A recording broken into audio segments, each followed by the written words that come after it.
बेहाय जोङो नुनानै बागदावखांदों जोंनि बाक्सा बारनि एडभकेटफ्रा लेटारा फैदों from Utpal Rajkhowa registrar vigilance Guwahati हाइकर्टनिफ्राय दा बेहाय जोङो साबजेक्ट मेटारा जाहैबाय designating the court of subjudicial judicial magistrate and additional district and session judge court Rongya Kamrup as a jurisdiction court of Tamulpur and Goresar police station instead of Mosolpur.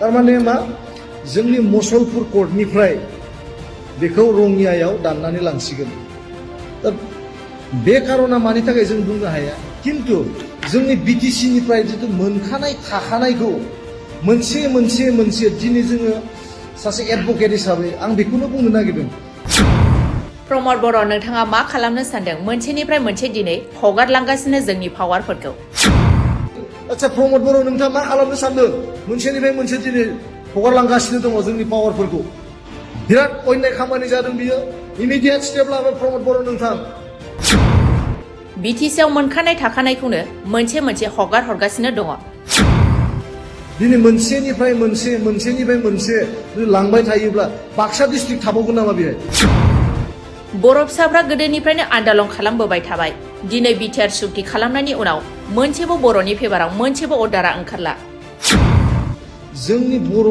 फिसाफ्रा गोदोनिफ्रायनो आन्दोलन खालामबोबाय थाबाय दिनै जों बिटिआर सुक्ति खालामनायनि उनाव मा मोनसेबो जोंनि बर'नि फेभाराव मोनसेबो अर्डारानो ओंखारला गासिबो मोनसे उल्थासो ओंखारबाय गासिबो मोनसे उल्थासो अर्डार ओंखारजोब्बाय मैयानि नटिफिकेशन बे नटिफिकेशना ओरैबायदि गिख्रंथाव मोनसे मैयानि जितु नटिफिकेशन बे नटिफिकेशनाथ' ओरैबायदि गिख्रंथाव मोनसे मानो होनबा जोंनि प्रेक्टिसिं एडभकेट बाक्सानि जितु प्रेजेन्ट जितु एडभकेट बिथांमोननिफ्राय दिनै सेनानै दिनै रङिया कर्टआव मानो लांनो हाखो मानगोनां प्रमद बर' नोंथाङा उन्दुनानै दङ नामा जोंना मानगोनां प्रमद बर' नोंथाङा उन्दुना दं नामा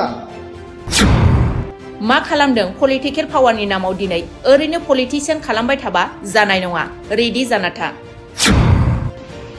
मा खालामदों पलिटिकेल पावारनि नामाव दिनै ओरैनो पलिटिक्स खालामबाय थाबा जानाय नङा रेडि जा मोनसेनिफ्राय मोनसे खिन्थु फोरानलांबाय दं दिनै एडभकेटबो फोराननो सानदों नामा मोनसेनिफ्राय मोनसे खिन्थु फोरानलांगासिनो दङ दिनै एडभकेटखौबो फोराननो नागिरदों नामा एडभकेटफोरा मूर्ख नङा जाम्बा नङा नोंथां एडभकेटफ्रा मूर्ख नङा जाम्बा नङा नोंथां नोंथाङासो जाम्बा जानो हागौ एडभकेटआ जाम्बा नङा नोंथाङा जाम्बा जानो हागौ एडभकेटफ्रा खिन्थु जाम्बा नङा दिनै बर' फिसाफ्रा साफा सानै एडभकेट मोनहांदों बिथांमोननि न'खर खुंनायाव सुंहांदों गोदान एडभकेट फरायगासिनो दं दिनै बर' फिसाफ्रा दिनै साफा सानै एडभकेट मोनहांदों बिथांमोना दिनै न'खर बेनो प्रेक्टिस खालामना सुंहांदों गोदान एडभकेट दिनै फरायगासिनो दङ दिनै जों रङियायाव थांनानै मानो प्रेक्टिस खालामनांगौ जोंहा बिनि थाखाय हा गैया नामा दिनै जों रङियायाव थांना मानो प्रेक्टिस खालामनांगौ जोंहा बिनि थाखाय हा गैया नामा तामुलपुराव हा गैया नामा गरेसराव हा गैया नामा जोंहा साब डिभिजन दंखायो तामुलपुराव हा गैया नामा गरेसराव हा गैया नामा जोंहा साब डिभिजन दंखायो तामुलपुरावनो खालाम मानो रङियायाव खालामनांगौ रङियायाव माबा स्पेसियेल जायगा दङ नामा जों तामुलपुरावनो खालाम मानो रङियायाव खालामनांगौ रङियायाव माबा स्पेसियेल जायगा दं नामा ना मानगोनां बिजेपिनि आफादगिरि भबेश कलितानि जायगाखाय बेयाव हरदों नामा सोरनि इनफ्लुयेन्सआव दिनै रङियायाव लांनो ना मानगोनां जोंहा बिजेपिनि प्रेसिडेन्ट भबेश कलितानि जायगायाव रङियायाव हरदों नामा बेखौ नाथाय दिनै थाखानायनिफ्राय जोंखौ बोखारनासो लांदों तामुलपुर आरो गरेसर पुलिस थाना बेन्दोंनि बिजिरथायखौ मुसलपुर बिजिरसालिनि सोलायै कामरुप जिल्लानि रङियायाव थानाय बिजिरसालियाव लांबाय तामुलपुर आरो गरेसरनि बिजिरथाया मुसलपुरनि सोलायै कामरुपनि रङियायाव जासिगोन बे बाथ्राखौ फोसावदों गुवाहाटी गोजौ बिजिरसालिया बाक्सा जिल्लानि गरेसर पुलिस थाना आरो तामुलपुर पुलिस थानानि बिजिरनाया आथिखालाव कामरुप जिल्लानि रङियायाव बिजिरसालिया जासिगोन बोहैथि बोसोरनि 29 जुलाइखालि आसाम सरकारनि दिसपुर जनता भवननिफ्राय नखर बिफाना हरनाय सरकारि लाइजाम बादियैब्ला नं इ फाइल नं 33224 नि बिथोन बादियै 15 आगस्ट खालि गुवाहाटी गोजौ बिजिरसालिया तामुलपुर आरो गरेस्वर पुलिस थानानि बेन्दोंनि बिजिरथायखौ बाक्सा जिल्लानि मुसलपुराव थानाय डिस्ट्रिक्ट आरो सेसन जाज बिजिरसालिनि सोलायै कामरुप जिल्लानि रङियाव थानाय साब डिभिजनेल जुडिशियेल मेजिस्ट्रेट मेट्र' आरो एडिशनेल डिस्ट्रिक्ट एन्ड सेसन जाज बिजिरसालियावसो बिजिरथाय होनायखौ थिग खालामबाय। बे बिथिङाव गुवाहाटीनि गोजौ बिजिरसालिनि भिजिलेन्स रेजिस्ट्रार उत्पल राजगवाया 16 आगस्ट खालि मोनसे मिथिसार बिलाइनि गेजेरजों फोरमायो।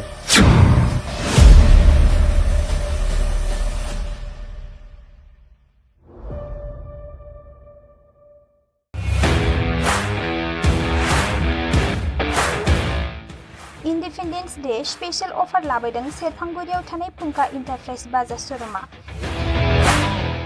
बाजाज बाइक सालायनो मोजां मोनग्रा सुबुंफोरनि थाखाय गाहाम खौरां।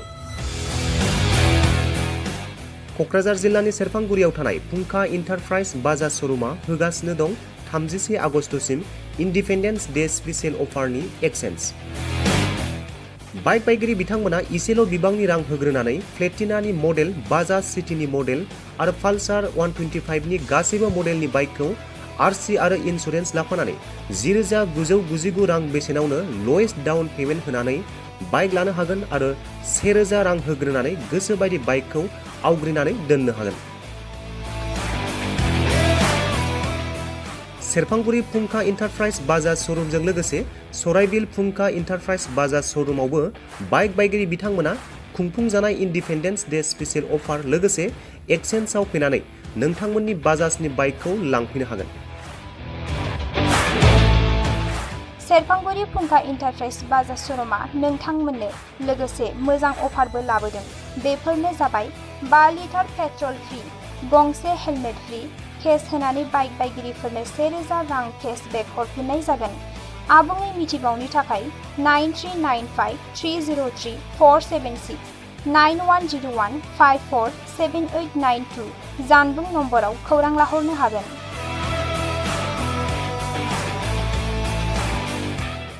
बे रेजिस्टार भिजिलेन्सनि जितु अर्डार नुदों बेहाय जोङो नुनानै बागदावखांदों जोंनि बाक्सा बारनि एडभकेटफ्रा। लेटारा फैदों from Utpal Rajkhowa registrar vigilance Guwahati हाइकर्टनिफ्राय।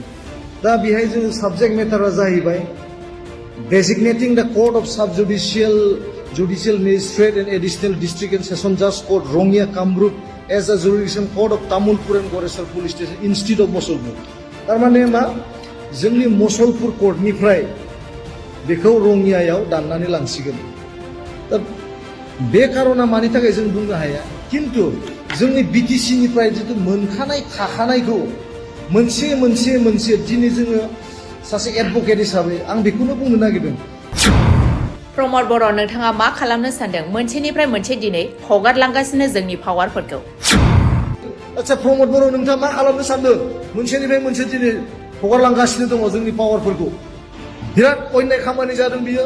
Immediate step लागोन प्रमद बर' नोंथां। बिटिसिआव मोनखानाय थाखानायखौनो मोनसे हगार हरगासिनो दङ। दिनै मोनसेनिफ्राय मोनसे लांबाय थायोब्ला बाक्सा डिस्ट्रिक्ट थाबावगोन नामा बेहाय? बर' फिसाफ्रा गोदोनिफ्रायनो आन्दालन खालामबोबाय थाबाय। दिनै बिटिआर सुक्ति खालामनायनि उनाव मोनसेबो बर'नि फेभाराव मोनसेबो अर्डारा ओंखारला। जोंनि बर' फिसाफ्रा गोदोनिफ्रायनो आन्दोलन खालामबोबाय थाबाय। दिनै जों बिटिआर सुक्ति खालामनायनि उनाव मा मोनसेबो जोंनि बर'नि फेभाराव मोनसेबो अर्डारानो ओंखारला। गासिबो मोनसे उल्थासो ओंखारबाय। गासिबो मोनसे उल्थासो अर्डार ओंखारजोब्बाय। मैयानि नटिफिकेसन, बे नटिफिकेसना ओरैबायदि गिख्रंथाव मोनसे। मैयानि जितु नटिफिकेसन, बे नटिफिकेसनाथ' ओरैबायदि गिख्रंथाव मोनसे। मानो होनबा जोंनि प्रेक्टिसिं एडभकेट बाक्सानि जितु प्रेजेन्ट जितु एडभकेट बिथांमोननिफ्राय दिनै सेनानै दिनै रङिया कर्टआव मानो लांनो हाखो? मानगोनां प्रमद बर' नोंथाङा उन्दुनानै दङ नामा? जोंना मानगोनां प्रमद बर' नोंथाङा उन्दुना दं नामा? मा खालामदों? पलिटिकेल पावारनि नामाव दिनै ओरैनो पलिटिसियान खालामबाय थाबा जानाय नङा। रेडि जाना था। मा खालामदों? पलिटिकेल पावारनि नामाव दिनै ओरैनो पलिटिक्स खालामबाय थाबा जानाय नङा। रेडि जा। मोनसेनिफ्राय मोनसे खिन्थु फोरानलांबाय दं। दिनै एडभकेटबो फोराननो सानदों नामा? मोनसेनिफ्राय मोनसे खिन्थु फोरानलांगासिनो दङ दिनै एडभकेटखौबो फोराननो नागिरदों नामा? एडभकेटफोरा मूर्ख नङा जाम्बा नङा नोंथां। एडभकेटफ्रा मूर्ख नङा जाम्बा नङा नोंथां। नोंथाङासो जाम्बा जानो हागौ, एडभकेटआ जाम्बा नङा। नोंथाङा जाम्बा जानो हागौ, एडभकेटफ्रा खिन्थु जाम्बा नङा। दिनै बर' फिसाफ्रा साफा सानै एडभकेट मोनहांदों, बिथांमोननि न'खर खुंनायाव सुंहांदों, गोदान गोदान एडभकेट फरायगासिनो दं। दिनै बर' फिसाफ्रा दिनै साफा सानै एडभकेट मोनहांदों, बिथांमोना दिनै न'खर बेनो प्रेक्टिस खालामना सुंहांदों, गोदान गोदान एडभकेट दिनै फरायगासिनो दङ। दिनै जों रङियायाव थांनानै मानो प्रेक्टिस खालामनांगौ? जोंहा बिनि थाखाय हा गैया नामा? दिनै जों रङियायाव थांना मानो प्रेक्टिस खालामनांगौ? जोंहा बिनि थाखाय हा गैया नामा? तामुलपुराव हा गैया नामा? गरेस्वराव हा गैया नामा? जोंहा साब डिभिजन दंखायो। तामुलपुराव हा गैया नामा? गरेस्वराव हा गैया नामा? जोंहा साब डिभिजन दंखायो। तामुलपुरावनो खालाम, मानो रङियायाव खालामनांगौ? रङियायाव माबा स्पेसियेल जायगा दङ नामा? जों तामुलपुरावनो खालाम, मानो रङियायाव खालामनांगौ? रङियायाव माबा स्पेसियेल जायगा दं नामा? ना मानगोनां बिजेपिनि आफादगिरि भबेश कलितानि जायगाखाय बेयाव हरदों नामा? सोरनि इनफ्लुयेन्सआव दिनै रङियायाव लांदों? ना मानगोनां जोंहा बिजेपिनि प्रेसिडेन्ट भबेश कलितानि जायगाया रङियायाव हरदों नामा बेखौ? नाथाय दिनै थाखानायनिफ्राय जोंखौ बोख्लानासो लांदों। तामुलपुर आरो गरेस्वर पुलिस थाना बेन्दोंनि बिजिरथायखौ मुसलपुर बिजिरसालिनि सोलायै कामरुप जिल्लानि रङियायाव थानाय बिजिरसालियाव लांबाय। तामुलपुर आरो गरेस्वरनि बिजिरथाया मुसलपुरनि सोलायै कामरुपनि रङियायाव जासिगोन। बे बाथ्राखौ फोसावदों गुवाहाटी गोजौ बिजिरसालिया। बाक्सा जिल्लानि गरेस्वर पुलिस थाना आरो तामुलपुर पुलिस थानानि बिजिरनाया आथिखालाव कामरुप जिल्लानि रङियायाव बिजिरसालिया जासिगोन। बोहैथि बोसोरनि 29 जुलाइखालि आसाम सरकारनि दिसपुर जनता भवननिफ्राय नखर बिफाना हरनाय सरकारि लाइजाम बादियैब्ला नं इ फाइल नं 33224 नि बिथोन बादियै 15 आगस्ट खालि गुवाहाटी गोजौ बिजिरसालिया तामुलपुर आरो गरेस्वर पुलिस थानानि बेन्दोंनि बिजिरथायखौ बाक्सा जिल्लानि मुसलपुराव थानाय डिस्ट्रिक्ट आरो सेसन जाज बिजिरसालिनि सोलायै कामरुप जिल्लानि रङियायाव थानाय साब डिभिजनेल जुडिशियेल मेजिस्ट्रेट मेट्र आरो एडिशनेल डिस्ट्रिक्ट एन्ड सेसन जाज बिजिरसालियावसो बिजिरथाय होनायखौ थिक खालामबाय। बे बिथिङाव गुवाहाटीनि गोजौ बिजिरसालिनि भिजिलेन्स रेजिस्ट्रार उत्पल राजगवाया 15 आगस्ट खालि मोनसे मिथिसार बिलाइनि गेजेरजों फोरमायो।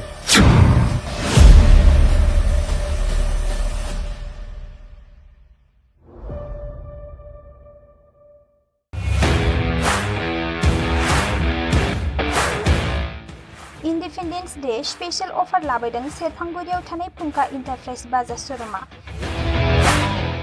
बाजाज बाइक सालायनो मोजां मोनग्रा सुबुंफोरनि थाखाय गाहाम खौरां। क'क्राझार जिल्लानि सेरफांगुरियाव थानाय फुंखा इन्टारप्राइज बाजाज श'रुमा होगासिनो दं 31 आगस्टसिम इन्डिपेन्डेन्स डे स्पेशल अफारनि एक्सेन्स। बाइक बायगिरि बिथांमोना इसेल' बिबांनि रां होग्रोनानै प्लेटिनानि मडेल, बाजाज सिटीनि मडेल आरो पालसार 125नि गासैबो मडेलनि बाइकखौ आरसि आरो इन्सुरेन्स लाफानानै 10,999 रां बेसेनावनो लवेस्ट डाउन पेमेन्ट होनानै बाइक लानो हागोन आरो 1,000 रां होग्रोनानै गोसो बायदि बाइकखौ आवग्रिनानै दोननो हागोन। सेरफांगुरि फुंखा इन्टारप्राइज बाजाज श'रुमजों लोगोसे सराइबिल फुंखा इन्टारप्राइज बाजाज श'रुमावबो बाइक बायगिरि बिथांमोना खुंफुंजानाय इन्डिपेन्डेन्स डे स्पेशल अफार लोगोसे एक्सेन्सआव फैनानै नोंथांमोननि बाजाजनि बाइकखौ लांफैनो हागोन। सेरफांगुरि फुंखा इन्टारप्राइज बाजाज श'रुमा नोंथांमोननो लोगोसे मोजां अफारबो लाबोदों। बेफोरनो जाबाय 5 लिटार पेट्रल फ्रि, गंसे हेलमेट फ्रि, केस होनानै बाइक बायगिरिफोरनो 1,000 रां केशबेक हरफिननाय जागोन। आबुङै मिथिबावनो थाखाय 9395303476 9101547892 जानबुं नम्बराव खौरां लाहरनो हागोन।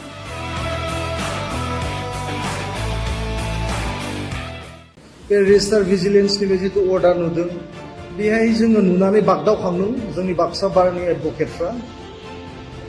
लेटारा फैदों from Utpal Rajkumar registrar vigilance Guwahati हाइकर्टनिफ्राय दा बेहाय जोङो साबजेक्ट मेटारा जाहैबाय designating the court of subjudicial judicial magistrate and additional district and session judge court Rongya Kamrup as a jurisdiction court of Tamulpur and Goresar police station instead of Mosolpur. तारमाने मा जोंनि मसलपुर कोर्टनिफ्राय बेखौ रङियायाव दाननानै लांसिगोन।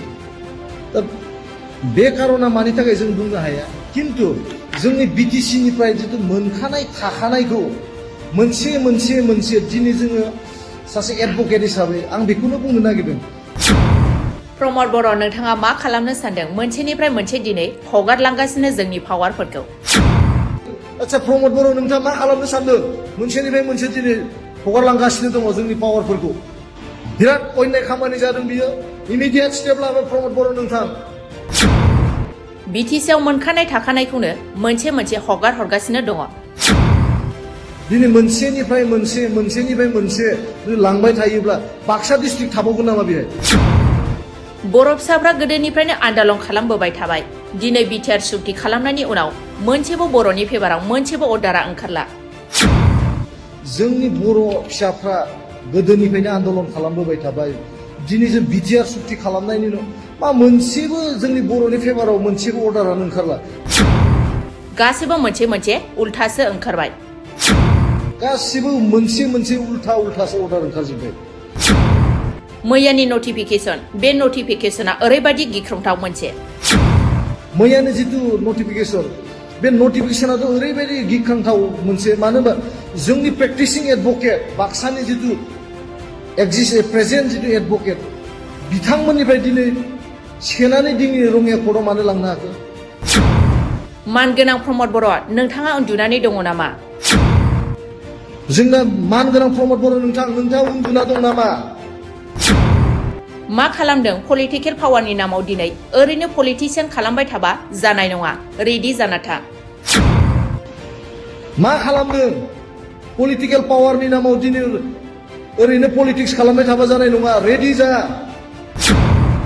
मोनसेनिफ्राय मोनसे खिन्थु फोरानलांबाय दं। दिनै एडभोकेटबो फोराननो सानदों नामा?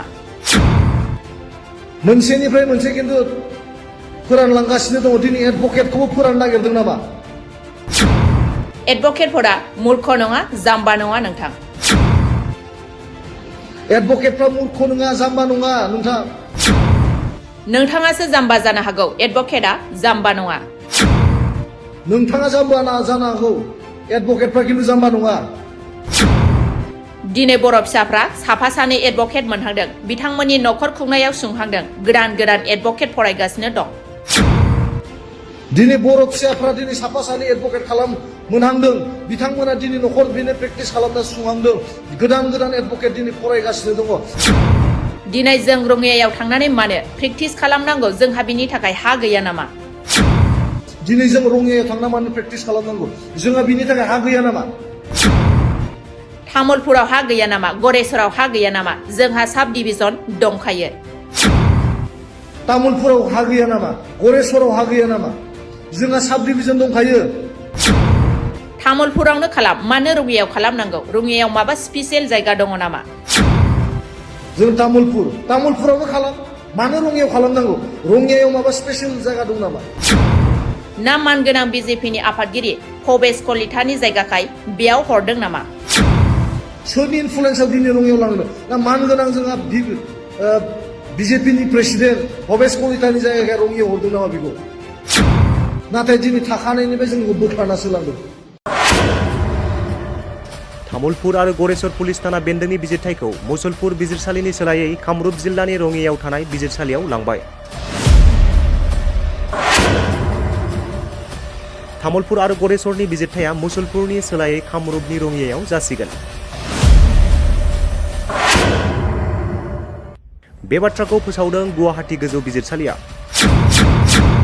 बाक्सा जिल्लानि गरेसर पुलिस थाना आरो तामुलपुर पुलिस थानानि बिजिरनाया आथिखालाव कामरुप जिल्लानि रङियायाव बिजिरसालिया जासिगोन। बोहैथि बोसोरनि 29 जुलाइखालि आसाम सरकारनि दिसपुर जनता भवननिफ्राय नखर बिफाना हरनाय सरकारि लाइजाम बादियैब्ला नं इ फाइल नं 33224 नि बिथोन बादियै 12 आगस्ट खालि गुवाहाटी गोजौ बिजिरसालिया तामुलपुर आरो गरेसर पुलिस थानानि बेन्दोंनि बिजिरथायखौ बाक्सा जिल्लानि मुसलपुराव थानाय डिस्ट्रिक्ट आरो सेसन जाज बिजिरसालिनि सोलायै कामरुप जिल्लानि रङियाव थानाय साब डिभिजनेल जुडिशियेल मेजिस्ट्रेट मेट्र' आरो एडिशनेल डिस्ट्रिक्ट एन्ड सेसन जाज बिजिरसालियावसो बिजिरथाय होनायखौ थिग खालामबाय।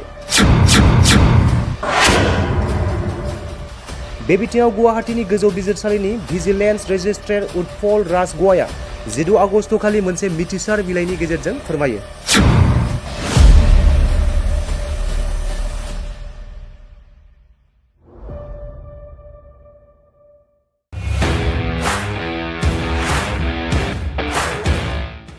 इन्डिपेन्डेन्स डे स्पेशल अफार लाबोदों सेरफांगुरियाव थानाय फुंखा इन्टारप्राइज बाजाज श'रुमा। बाजाज बाइक सालायनो मोजां मोनग्रा सुबुंफोरनि थाखाय गाहाम खौरां। क'क्राझार जिल्लानि सेरफांगुरियाव थानाय फुंखा इन्टारप्राइज बाजाज श'रुमा होगासिनो दं 31 आगस्टसिम इन्डिपेन्डेन्स डे स्पेशल अफारनि एक्सेन्स।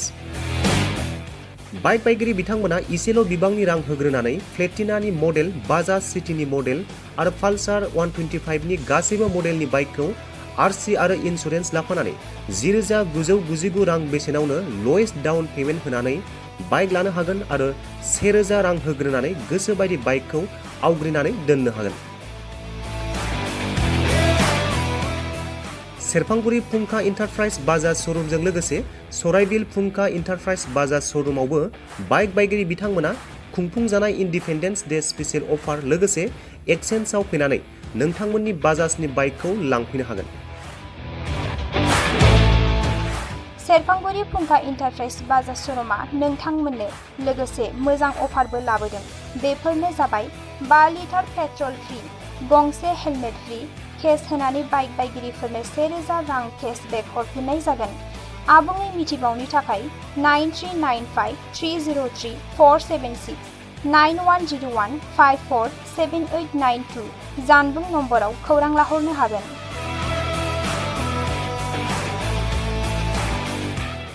बे रेजिस्टार भिजिलेन्सनि बे जिथु अर्डार नुदों बेहाय जोङो नुनानै बागदावखांदों जोंनि बाक्सा बारनि एडभकेटफ्रा। लेटारा फैदों from Utpal Rajkhowa registrar vigilance Guwahati हाइकर्टनिफ्राय। दा बेहाय जोङो साबजेक्ट मेटारा जाहैबाय designating the court of sub judicial magistrate and additional district and session जाज court Rangiya Kamrup as a jurisdiction court of Tamulpur and Goreswar police station institute of Musalpur. थारमाने मा जोंनि मुसलपुर कर्टनिफ्राय बेखौ रङियायाव दाननानै लांसिगोन। दा बे कारना मानि थाखाय जों बुंनो हाया, खिन्थु जोंनि बिटिसिनिफ्राय जितु मोनखानाय थाखानायखौ मोनसे दिनै जोङो सासे एडभकेट हिसाबै आं बेखौनो बुंनो नागिरदों। प्रमद बर' नोंथाङा मा खालामनो सानदों? मोनसेनिफ्राय मोनसे दिनै हगारलांगासिनो जोंनि पावारफोरखौ। आচ্ছা प्रमद बर' नोंथाङा मा खालामनो सानदों? मोनसेनिफ्राय मोनसे दिनै हगारलांगासिनो दङ जोंनि पावारफोरखौ। बिराद अन्याय खामानि जादों बियो। इमिडियेट स्टेप लाबाय प्रमद बर' नोंथां। बिटिसिआव मोनखानाय थाखानायखौनो मोनसे हगार हरगासिनो दङ। दिनै मोनसेनिफ्राय मोनसे लांबाय थायोब्ला बाक्सा डिस्ट्रिक्ट थाबावगोन नामा बेहाय? बर' फिसाफ्रा गोदोनिफ्रायनो आन्दालन खालामबोबाय थाबाय। दिनै बिटिआर सुक्ति खालामनायनि उनाव मोनसेबो बर'नि फेभाराव मोनसेबो अर्डारा ओंखारला। जोंनि बर' फिसाफ्रा गोदोनिफ्रायनो आन्दोलन खालामबोबाय थाबाय। दिनै जों बिटिआर सुक्ति खालामनायनि उनाव मा मोनसेबो जोंनि बर'नि फेभाराव मोनसेबो अर्डारानो ओंखारला। गासिबो मोनसे उल्थासो ओंखारबाय। गासिबो मोनसे उल्थासो अर्डार ओंखारजोब्बाय। मैयानि नटिफिकेसन, बे नटिफिकेसना ओरैबायदि गिख्रंथाव मोनसे।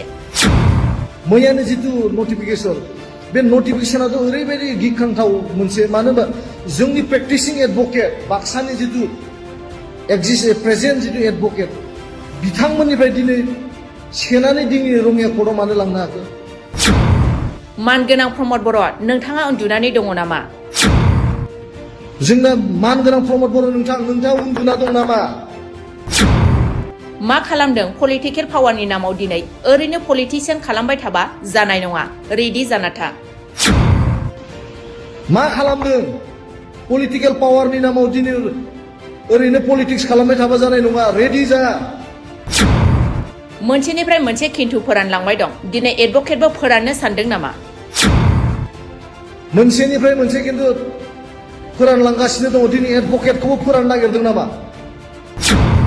एडभकेटफोरा मूर्ख नङा जाम्बा नङा नोंथां। एडभकेटफ्रा मूर्ख नङा जाम्बा नङा नोंथां। नोंथाङासो जाम्बा जानो हागौ, एडभकेटआ जाम्बा नङा। नोंथाङा जाम्बा जानो हागौ, एडभकेटफ्रा खिन्थु जाम्बा नङा। दिनै बर' फिसाफ्रा साफा सानै एडभकेट मोनहांदों, बिथांमोननि न'खर खुंनायाव सुंहांदों, गोदान गोदान एडभकेट फरायगासिनो दं। दिनै बर' फिसाफ्रा दिनै साफा सानै एडभकेट मोनहांदों, बिथांमोना दिनै न'खर बेनो प्रेक्टिस खालामना सुंहांदों, गोदान गोदान एडभकेट दिनै फरायगासिनो दङ। दिनै जों रङियायाव थांनानै मानो प्रेक्टिस खालामनांगौ? जोंहा बिनि थाखाय हा गैया नामा? दिनै जों रङियायाव थांना मानो प्रेक्टिस खालामनांगौ? जोंहा बिनि थाखाय हा गैया नामा? तामुलपुराव हा गैया नामा? गरेस्वराव हा गैया नामा? जोंहा साब डिभिजन दंखायो। तामुलपुराव हा गैया नामा? गरेस्वराव हा गैया नामा? जोंहा साब डिभिजन दंखायो। तामुलपुरावनो खालाम, मानो रङियायाव खालामनांगौ? रङियायाव माबा स्पेसियेल जायगा दङ नामा? जों तामुलपुरावनो खालाम, मानो रङियायाव खालामनांगौ? रङियायाव माबा स्पेसियेल जायगा दं नामा? ना मानगोनां बिजेपिनि आफादगिरि भबेश कलितानि जायगाखाय बेयाव हरदों नामा? सोरनि इनफ्लुयेन्सआव दिनै रङियायाव लांनो? ना मानगोनां जोंहा बिजेपिनि प्रेसिडेन्ट भबेश कलितानि जायगायाव रङियायाव हरदों नामा बेखौ? नाथाय दिनै थाखानायनिफ्राय जोंखौ बोखारनासो लांदों।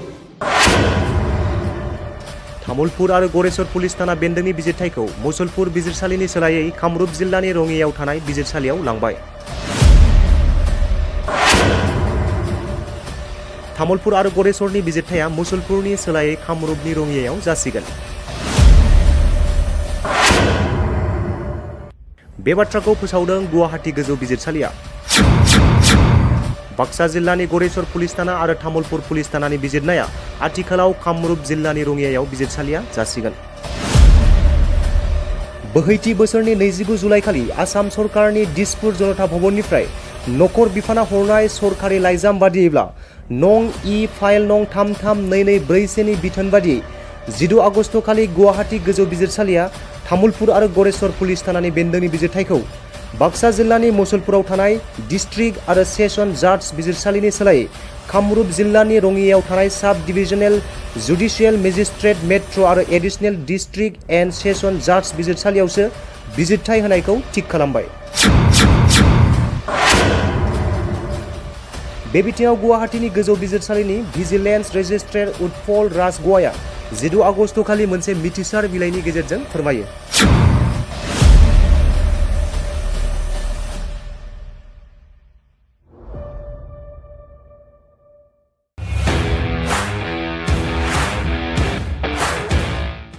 इन्डिपेन्डेन्स डे स्पेशल अफार लाबोदों सेरफांगुरियाव थानाय फुंखा इन्टारप्राइज बाजाज श'रुमा।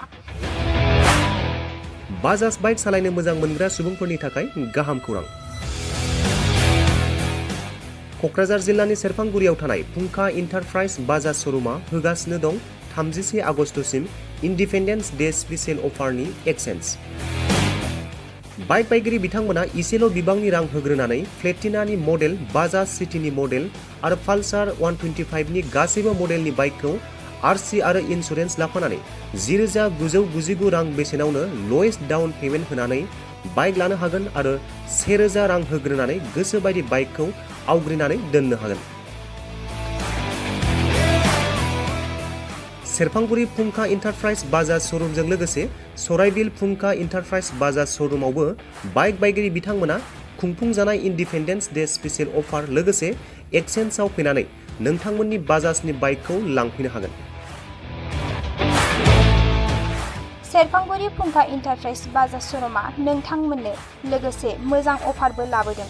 बेफोरनो जाबाय 5 लिटार पेट्रल फ्रि, गंसे हेलमेट फ्रि, केस होनानै बाइक बायगिरिफोरनो 1,000 रां केसबेक हरफिननाय जागोन। आबुङै मिथिबावनो थाखाय 9395303476 9101547892 जानबुं नम्बराव खौरां लाहरनो हागोन।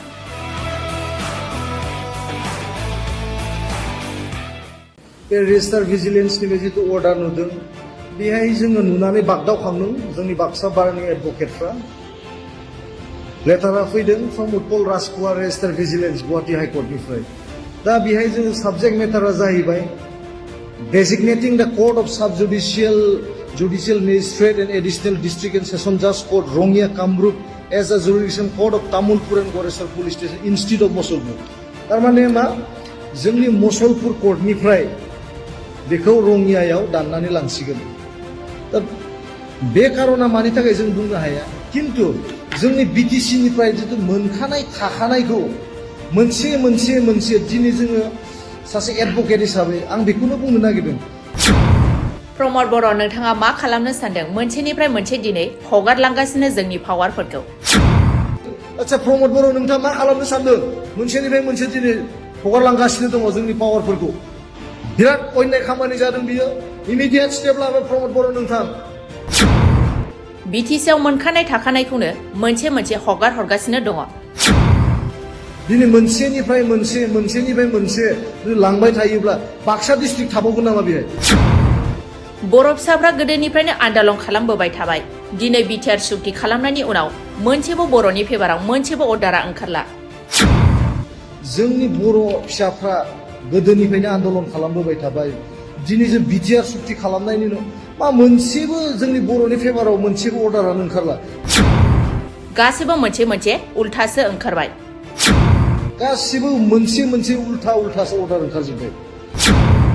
मैयानि नटिफिकेसन, बे नटिफिकेसना ओरैबायदि गिख्रंथाव मोनसे। मैयानि जितु नटिफिकेसन, बे नटिफिकेसनाथ' ओरैबायदि गिख्रंथाव मोनसे, मानो होनबा जोंनि प्रेक्टिसिं एडभोकेट बाक्सानि जितु प्रेजेन्ट जितु एडभोकेट बिथांमोननिफ्राय दिनै सेनानै दिनै रङिया कर्टआव मानो लांनो हाखो? मानगोनां प्रमद बर', नोंथाङा उन्दुनानै दङ नामा? जोंना मानगोनां प्रमद बर' नोंथाङा उन्दुना दं नामा? मा खालामदों? पलिटिकेल पावारनि नामाव दिनै ओरैनो पलिटिसियान खालामबाय थाबा जानाय नङा। रेडि जाना था। मा खालामदों? पलिटिकेल पावारनि नामाव दिनै ओरैनो पलिटिक्स खालामबाय थाबा जानाय नङा। रेडि जा। मोनसेनिफ्राय मोनसे खिन्थु फोरानलांबाय दं। दिनै एडभोकेटबो फोराननो सानदों नामा?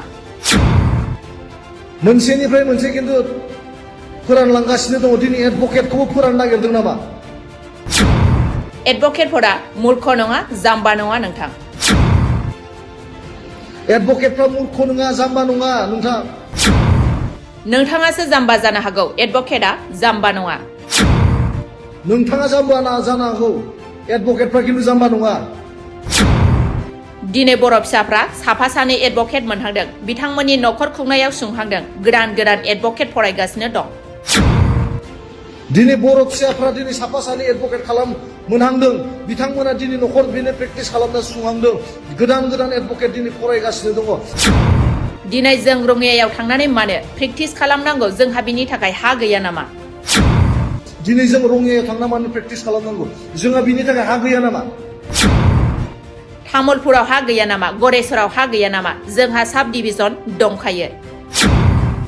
तामुलपुराव हा गैया नामा? गरेस्वराव हा गैया नामा? जोंहा साब डिभिजन दंखायो। तामुलपुरावनो खालाम, मानो रङियायाव खालामनांगौ? रङियायाव माबा स्पेसियेल जायगा दङ नामा? जों तामुलपुरावनो खालाम, मानो रङियायाव खालामनांगौ? रङियायाव माबा स्पेसियेल जायगा दं नामा? ना मानगोनां बिजेपिनि आफादगिरि भबेश कलितानि जायगाखाय बेयाव हरदों नामा? सोरनि इनफ्लुयेन्सआव दिनै रङियायाव लांदों? ना मानगोनां जोंहा बिजेपिनि प्रेसिडेन्ट भबेश कलितानि जायगाखाय रङियायाव हरदों नामा बेखौ? नाथाय दिनै थाखानायनिफ्राय जोंखौ बोखारनासो लांदों।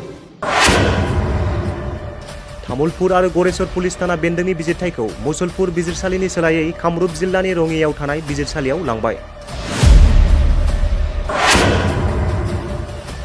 तामुलपुर आरो गरेस्वरनि बिजिरथाया मुसलपुरनि सोलायै कामरुपनि रङियायाव जासिगोन। बे बाथ्राखौ फोसावदों गुवाहाटी गोजौ बिजिरसालिया। बाक्सा जिल्लानि गरेस्वर पुलिस थाना आरो तामुलपुर पुलिस थानानि बिजिरनाया आथिखालाव कामरुप जिल्लानि रङियायाव बिजिरसालिया जासिगोन। बोहैथि बोसोरनि 29 जुलाइखालि आसाम सरकारनि दिसपुर जनता भवननिफ्राय नखर बिफाना हरनाय सरकारि लाइजाम बादियैब्ला नं इ फाइल नं 33224 नि बिथोन बादियै 12 आगस्ट खालि गुवाहाटी गोजौ बिजिरसालिया तामुलपुर आरो गरेस्वर पुलिस थानानि बेन्दोंनि बिजिरथायखौ बाक्सा जिल्लानि मुसलपुराव थानाय डिस्ट्रिक्ट आरो सेसन जाज बिजिरसालिनि सोलायै कामरुप जिल्लानि रङियाव थानाय साब डिभिजनेल जुडिशियेल मेजिस्ट्रेट मेट्र' आरो एडिशनेल डिस्ट्रिक्ट एन्ड सेसन जाज बिजिरसालियावसो बिजिरथाय होनायखौ थिग खालामबाय। बे बिथिङाव गुवाहाटीनि गोजौ बिजिरसालिनि भिजिलेन्स रेजिस्ट्रार उत्पल राजगवाया 16 आगस्ट खालि मोनसे मिथिसार बिलाइनि गेजेरजों फोरमायो।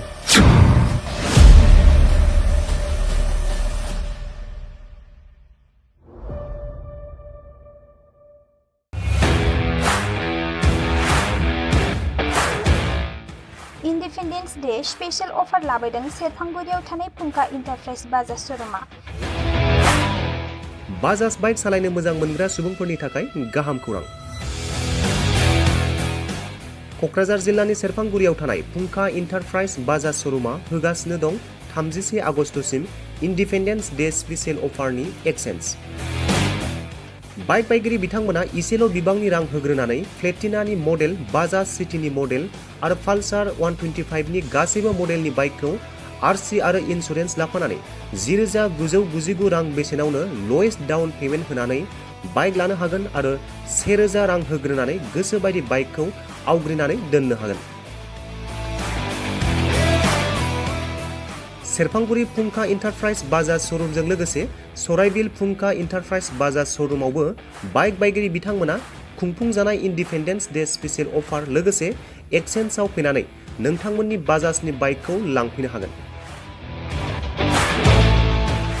सेरफांगुरि फुंखा इन्टारप्राइज बाजाज श'रुमा नोंथांमोननो लोगोसे मोजां अफारबो लाबोदों। बेफोरनो जाबाय 5 लिटार पेट्रल फ्रि, गंसे हेलमेट फ्रि, केस होनानै बाइक बायगिरिफोरनो 1,000 रां केशबेक हरफिननाय जागोन। आबुङै मिथिबावनो थाखाय 9395303476 9101547892 जानबुं नम्बराव खौरां लाहरनो हागोन।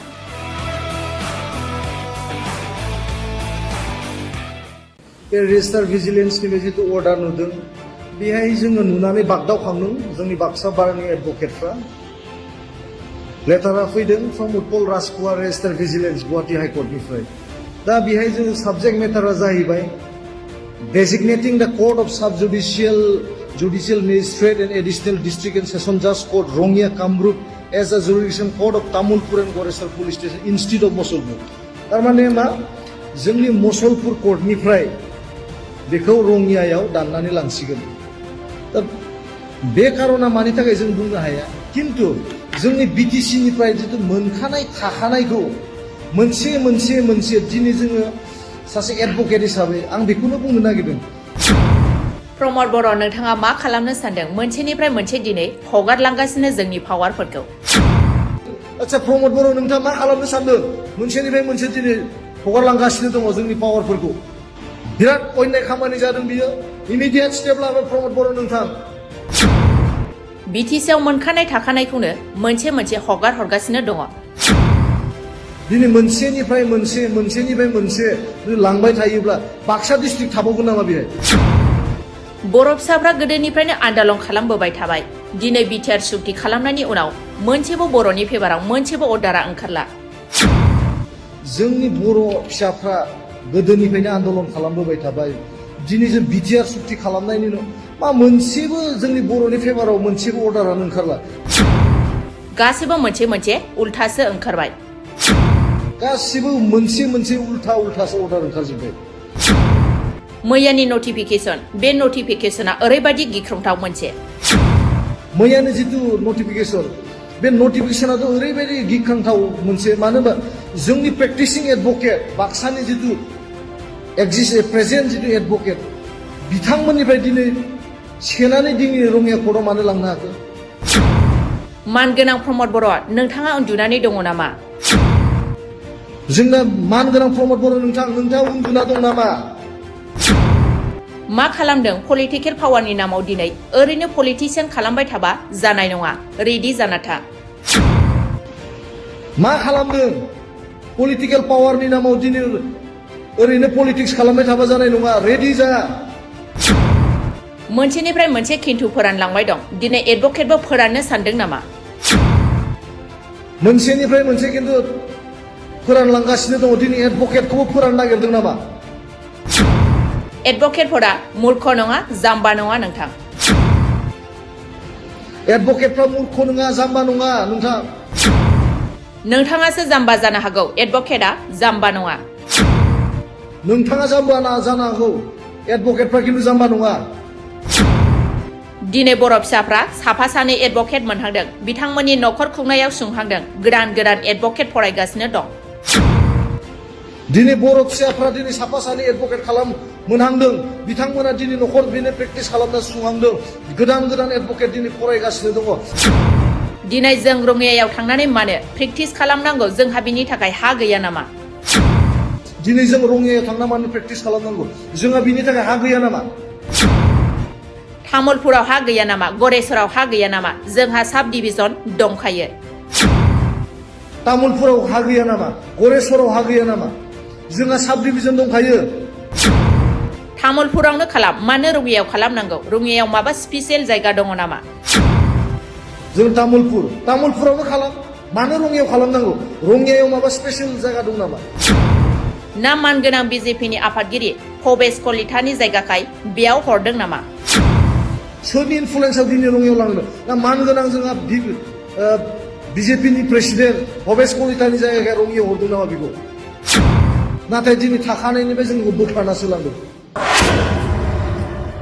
तामुलपुर आरो गरेस्वर पुलिस थाना बेन्दोंनि बिजिरथायखौ मुसलपुर बिजिरसालिनि सोलायै कामरुप जिल्लानि रङियायाव थानाय बिजिरसालियाव लांबाय।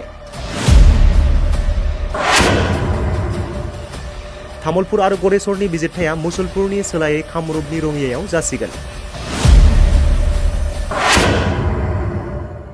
बे बाथ्राखौ फोसावदों गुवाहाटी गोजौ बिजिरसालिया। बाक्सा जिल्लानि गरेस्वर पुलिस थाना आरो तामुलपुर पुलिस थानानि बिजिरनाया आथिखालाव कामरुप जिल्लानि रङियायाव बिजिरसालिया जासिगोन। बोहैथि बोसोरनि 22 जुलाइखालि आसाम सरकारनि दिसपुर जनता भवननिफ्राय नखर बिफाना हरनाय सरकारि लाइजाम बादियैब्ला नं इ फाइल नं 33224 नि बिथोन बादियै 16 आगस्ट खालि गुवाहाटी गोजौ बिजिरसालिया तामुलपुर आरो गरेस्वर पुलिस थानानि बेन्दोंनि बिजिरथायखौ बाक्सा जिल्लानि मुसलपुराव थानाय डिस्ट्रिक्ट आरो सेसन जाज बिजिरसालिनि सोलायै कामरुप जिल्लानि रङियायाव थानाय साब डिभिजनेल जुडिशियेल मेजिस्ट्रेट मेट्र आरो एडिशनेल डिस्ट्रिक्ट एन्ड सेसन जाज बिजिरसालियावसो बिजिरथाय होनायखौ थिक खालामबाय। बे बिथिङाव गुवाहाटीनि गोजौ बिजिरसालिनि भिजिलेन्स रेजिस्ट्रार उत्पल राजगवाया 16 आगस्ट खालि मोनसे मिथिसार बिलाइनि गेजेरजों फोरमायो।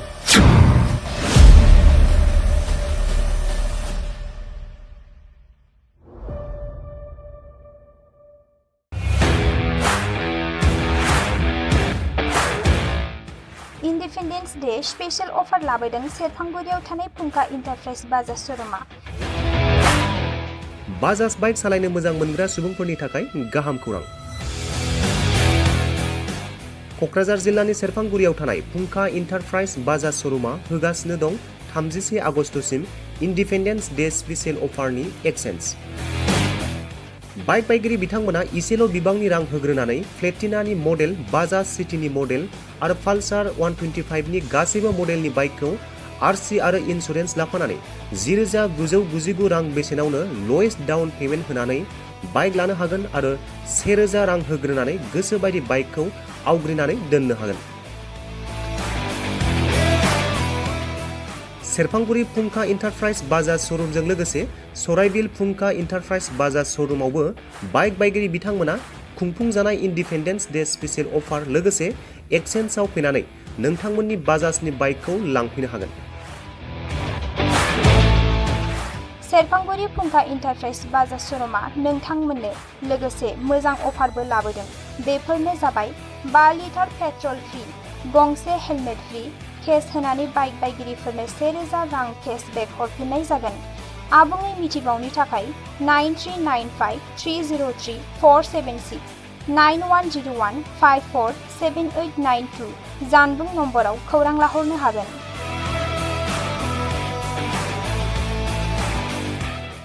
बे रेजिस्टार भिजिलेन्सनि जिथु अर्डार नुदों बेहाय जोङो नुनानै बागदावखांदों जोंनि बाक्सा बारनि एडभकेटफ्रा। लेटारा फैदों from Utpal Rajkumar registrar vigilance Guwahati हाइकर्टनिफ्राय। दा बेहाय जोङो साबजेक्ट मेटारा जाहैबाय designating the court of sub Judicial Magistrate and Additional District and Session Judge Court, Rongya Kamrup, as a jurisdiction court of Tamulpur and Goresar Police Station instead of Mosolpur.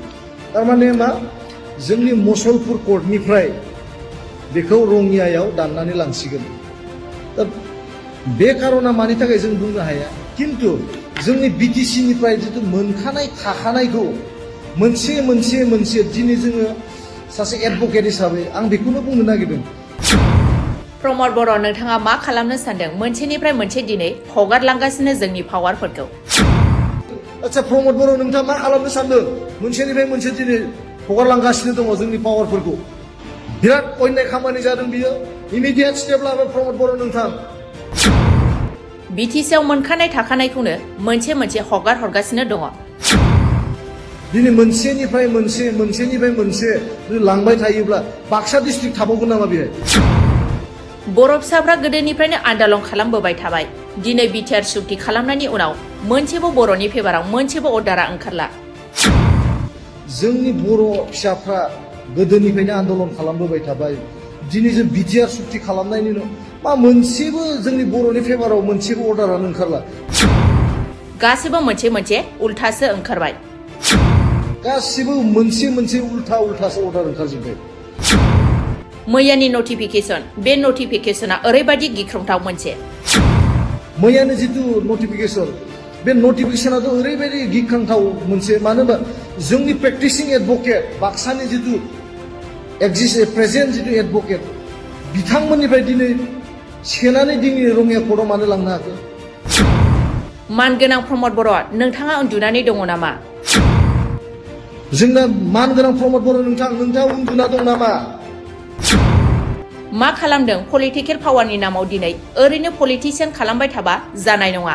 Ready जाना था। मा खालामदों? Political पावारनि नामाव दिनै ओरैनो politics खालामबाय थाबा जानाय नङा। रेडि जा। मोनसेनिफ्राय मोनसे खिन्थु फोरानलांबाय दं। दिनै एडभोकेटबो फोराननो सानदों नामा? मोनसेनिफ्राय मोनसे खिन्थु फोरानलांगासिनो दङ। दिनै एडभोकेटखौबो फोराननो नागिरदों नामा? एडभोकेटफोरा मूर्ख नङा, जाम्बा नङा नोंथां। एडभोकेटफ्रा मूर्ख नङा, जाम्बा नङा नोंथां। नोंथाङासो जाम्बा जानो हागौ, एडभोकेटआ जाम्बा नङा। नोंथाङा जाम्बा जानो हागौ, एडभोकेटफ्रा खिन्थु जाम्बा नङा। दिनै बर' फिसाफ्रा साफा सानै एडभोकेट मोनहांदों। बिथांमोननि न'खर खुंनायाव सुंहांदों। गोदान एडभोकेट फरायगासिनो दं। दिनै बर' फिसाफ्रा दिनै साफा सानै एडभोकेट मोनहांदों। बिथांमोना दिनै न'खर बेनो प्रेक्टिस खालामना सुंहांदों। गोदान एडभोकेट दिनै फरायगासिनो दङ। दिनै जों रङियायाव थांनानै मानो प्रेक्टिस खालामनांगौ? जोंहा बिनि थाखाय हा गैया नामा? दिनै जों रङियायाव थांना मानो प्रेक्टिस खालामनांगौ? जोंहा बिनि थाखाय हा गैया नामा? तामुलपुराव हा गैया नामा? गरेसराव हा गैया नामा? जोंहा साब डिभिजन दंखायो। तामुलपुराव हा गैया नामा? गरेसराव हा गैया नामा? जोंहा साब डिभिजन दंखायो। तामुलपुरावनो खालाम, मानो रङियायाव खालामनांगौ? रङियायाव माबा स्पेसियेल जायगा दङ नामा? जों तामुलपुरावनो खालाम, मानो रङियायाव खालामनांगौ? रङियायाव माबा स्पेसियेल जायगा दं नामा? ना मानगोनां बिजेपिनि आफादगिरि भबेश कलितानि जायगाखाय बेयाव हरदों नामा? सोरनि इनफ्लुयेन्सआव दिनै रङियायाव लांदों? ना मानगोनां जोंहा बिजेपिनि प्रेसिडेन्ट भबेश कलितानि जायगायाव रङियायाव हरदों नामा बेखौ? नाथाय दिनै थाखानायनिफ्राय जोंखौ बोखारनासो लांदों।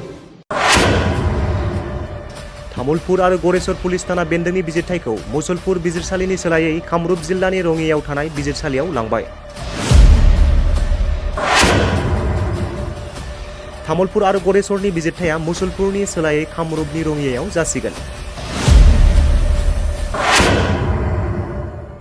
बे बाथ्राखौ फोसावदों गुवाहाटी गोजौ बिजिरसालिया। बाक्सा जिल्लानि गरेसर पुलिस थाना आरो तामुलपुर पुलिस थानानि बिजिरनाया आथिखालाव कामरुप जिल्लानि रङियायाव बिजिरसालिया जासिगोन। बोहैथि बोसोरनि 29 जुलाइखालि आसाम सरकारनि दिसपुर जनता भवननिफ्राय नखर बिफाना हरनाय सरकारि लाइजाम बादियैब्ला नं इ फाइल नं 33224 नि बिथोन बादियै 12 आगस्तखालि गुवाहाटी गोजौ बिजिरसालिया तामुलपुर आरो गरेसर पुलिस थानानि बेन्दोंनि बिजिरथायखौ बाक्सा जिल्लानि मुसलपुराव थानाय डिस्ट्रिक्ट आरो सेसन जाज बिजिरसालिनि सोलायै कामरुप जिल्लानि रङियाव थानाय साब डिभिजनेल जुडिशियेल मेजिस्ट्रेट मेट्र' आरो एडिशनेल डिस्ट्रिक्ट एन्ड सेसन जाज बिजिरसालियावसो बिजिरथाय होनायखौ थिग खालामबाय। बे बिथिङाव गुवाहाटीनि गोजौ बिजिरसालिनि भिजिलेन्स रेजिस्ट्रार उत्पल राजग'वाया 16 आगस्ट खालि मोनसे मिथिसार बिलाइनि गेजेरजों फोरमायो।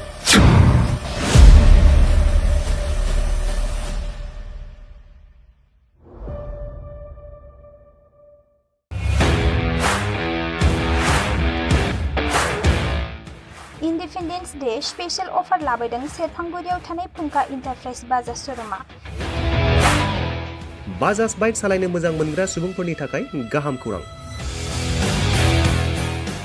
क'क्राझार जिल्लानि सेरफांगुरियाव थानाय फुंखा इन्टारप्राइज बाजाज श'रुमा होगासिनो दं 31 आगस्टसिम इन्डिपेन्डेन्स डे स्पेशल अफारनि एक्सेन्स।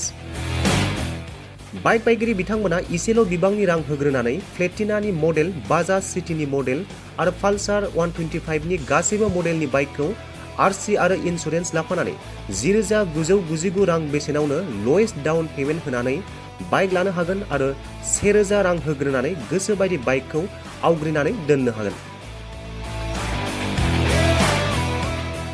सेरफांगुरि फुंखा इन्टारप्राइज बाजाज श'रुमजों लोगोसे सराइबिल फुंखा इन्टारप्राइज बाजाज श'रुमावबो बाइक बायगिरि बिथांमोना खुंफुंजानाय इन्डिपेन्डेन्स डे स्पेशल अफार लोगोसे एक्सेन्सआव फैनानै नोंथांमोननि बाजाजनि बाइकखौ लांफैनो हागोन। सेरफांगुरि फुंखा इन्टारप्राइज बाजाज श'रुमा नोंथांमोननो लोगोसे मोजां अफारबो लाबोदों। बेफोरनो जाबाय 5 लिटार पेट्रल फ्रि, गंसे हेलमेट फ्रि, केस होनानै बाइक बायगिरिफोरनो 1,000 रां केसबेक हरफिननाय जागोन। आबुङै मिथिबावनो थाखाय 9395 303 476 9101 547892 जानबुं नम्बराव खौरां लाहरनो हागोन।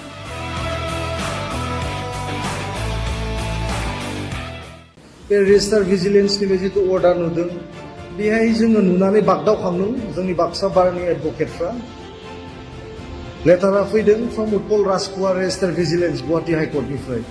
दा बेहाय जोङो साबजेक्ट मेटारा जाहैबाय designating the court of sub judicial magistrate and additional district and session जाज court Rangiya Kamrup as a jurisdiction court of Tamulpur and Goreswar police station institute of Musalpur. थारमाने मा जोंनि मुसलपुर कर्टनिफ्राय बेखौ रङियायाव दाननानै लांसिगोन। दा बे कारना मानि थाखाय जों बुंनो हाया, किन्तु जोंनि बिटिसिनिफ्राय जितु मोनखानाय थाखानायखौ मोनसे दिनै जोङो सासे एडभकेट हिसाबै आं बेखौनो बुंनो नागिरदों। प्रमद बर' नोंथाङा मा खालामनो सानदों? मोनसेनिफ्राय मोनसे दिनै हगारलांगासिनो जोंनि पावारफोरखौ। आচ্ছা प्रमद बर' नोंथाङा मा खालामनो सानदों? मोनसेनिफ्राय मोनसे दिनै हगारलांगासिनो दङ जोंनि पावारफोरखौ। बिराद अन्याय खामानि जादों बियो। इमिडियेट स्टेप लाबो प्रमद बर' नोंथां। बिटिसिआव मोनखानाय थाखानायखौनो मोनसे हगार हरगासिनो दङ। दिनै मोनसेनिफ्राय मोनसे लांबाय थायोब्ला बाक्सा डिस्ट्रिक्ट थाबावगोन नामा बेहाय? बर' फिसाफ्रा गोदोनिफ्रायनो आन्दालन खालामबोबाय थाबाय। दिनै बिटिआर सुक्ति खालामनायनि उनाव मोनसेबो बर'नि फेभाराव मोनसेबो अर्डारा ओंखारला। जोंनि बर' फिसाफ्रा गोदोनिफ्रायनो आन्दालन खालामबोबाय थाबाय। दिनै जों बिटिआर सुक्ति खालामनायनि उनाव मा मोनसेबो जोंनि बर'नि फेभाराव मोनसेबो अर्डारानो ओंखारला। गासिबो मोनसे उल्थासो ओंखारबाय। गासिबो मोनसे उल्थासो अर्डार ओंखारजोब्बाय। मैयानि नटिफिकेसन, बे नटिफिकेसना ओरैबायदि गिख्रंथाव मोनसे। मैयानि जितु नटिफिकेसन, बे नटिफिकेसनाथ' ओरैबायदि गिख्रंथाव मोनसे। मानो होनबा जोंनि प्रेक्टिसिं एडभकेट बाक्सानि जितु प्रेजेन्ट जितु एडभकेट बिथांमोननिफ्राय दिनै सेनानै दिनै रङिया कर्टआव मानो लांनो हाखो? मानगोनां प्रमद बर' नोंथाङा उन्दुनानै दङ नामा? जोंना मानगोनां प्रमद बर' नोंथाङा उन्दुना दं नामा? मा खालामदों? पलिटिकेल पावारनि नामाव दिनै ओरैनो पलिटिसियान खालामबाय थाबा जानाय नङा। रेडि जाना था। मा खालामदों? पलिटिकेल पावारनि नामाव दिनै ओरैनो पलिटिक्स खालामबाय थाबा जानाय नङा। रेडि जा। मोनसेनिफ्राय मोनसे खिन्थु फोरानलांबाय दं। दिनै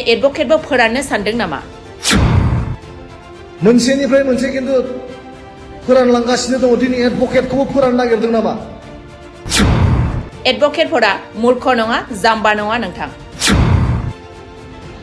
एडभकेटफ्रा मूर्ख नङा जाम्बा नङा नोंथां नोंथाङासो जाम्बा जानो हागौ एडभकेटआ जाम्बा नङा नोंथाङा जाम्बा जानो हागौ एडभकेटफ्रा खिन्थु जाम्बा नङा दिनै बर' फिसाफ्रा साफा सानै एडभकेट मोनहांदों बिथांमोननि न'खर खुंनायाव सुंहांदों गोदान गोदान एडभकेट फरायगासिनो दं दिनै बर' फिसाफ्रा दिनै साफा सानै एडभकेट मोनहांदों बिथांमोना दिनै न'खर बेनो प्रेक्टिस खालामना सुंहांदों गोदान गोदान एडभकेट दिनै फरायगासिनो दङ दिनै जों रङियायाव थांनानै मानो प्रेक्टिस खालामनांगौ जोंहा बिनि थाखाय हा गैया नामा दिनै जों रङियायाव थांना मानो प्रेक्टिस खालामनांगौ जोंहा बिनि थाखाय हा गैया नामा तामुलपुराव हा गैया नामा गरेस्वराव हा गैया नामा जोंहा साब डिभिजन दंखायो तामुलपुराव हा गैया नामा गरेस्वराव हा गैया नामा जोंहा साब डिभिजन दंखायो तामुलपुरावनो खालाम मानो रङियायाव खालामनांगौ रङियायाव माबा स्पेसियेल जायगा दङ नामा जों तामुलपुरावनो खालाम मानो रङियायाव खालामनांगौ रङियायाव माबा स्पेसियेल जायगा दं नामा ना मानगोनां बिजेपिनि आफादगिरि भबेश कलितानि जायगाखाय बेयाव हरदों नामा सोरनि इनफ्लुयेन्सआव दिनै रङियायाव लांदों ना मानगोनां जोंहा बिजेपिनि प्रेसिडेन्ट भबेश कलितानि जायगायाव रङियायाव हरदों नामा बेखौ नाथाय दिनै थाखानायनिफ्राय जोंखौ बोखारनासो लांदों तामुलपुर आरो गरेस्वर पुलिस थाना बेन्दोंनि बिजिरथायखौ मुसलपुर बिजिरसालिनि सोलायै कामरुप जिल्लानि रङियायाव थानाय बिजिरसालियाव लांबाय तामुलपुर आरो गरेस्वरनि बिजिरथाया मुसलपुरनि सोलायै कामरुपनि रङियायाव जासिगोन बे बाथ्राखौ फोसावदों गुवाहाटी गोजौ बिजिरसालिया बाक्सा जिल्लानि गरेस्वर पुलिस थाना आरो तामुलपुर पुलिस थानानि बिजिरनाया आथिखालाव कामरुप जिल्लानि रङियायाव बिजिरसालिया जासिगोन बोहैथि बोसोरनि 29 जुलाइखालि आसाम सरकारनि दिसपुर जनता भवननिफ्राय नखर बिफाना हरनाय सरकारि लाइजाम बादियैब्ला नं इ फाइल नं 33224 नि बिथोन बादियै 12 आगस्ट खालि गुवाहाटी गोजौ बिजिरसालिया तामुलपुर आरो गरेस्वर पुलिस थानानि बेन्दोंनि बिजिरथायखौ बाक्सा जिल्लानि मुसलपुराव थानाय डिस्ट्रिक्ट आरो सेसन जाज बिजिरसालिनि सोलायै कामरुप जिल्लानि रङियायाव थानाय साब डिभिजनेल जुडिशियेल मेजिस्ट्रेट मेट्र आरो एडिशनेल डिस्ट्रिक्ट एन्ड सेसन जाज बिजिरसालियावसो बिजिरथाय होनायखौ थिक खालामबाय बे बिथिङाव गुवाहाटीनि गोजौ बिजिरसालिनि भिजिलेन्स रेजिस्ट्रार उत्पल राजगवाया 12 आगस्ट खालि मोनसे मिथिसार बिलाइनि गेजेरजों फोरमायो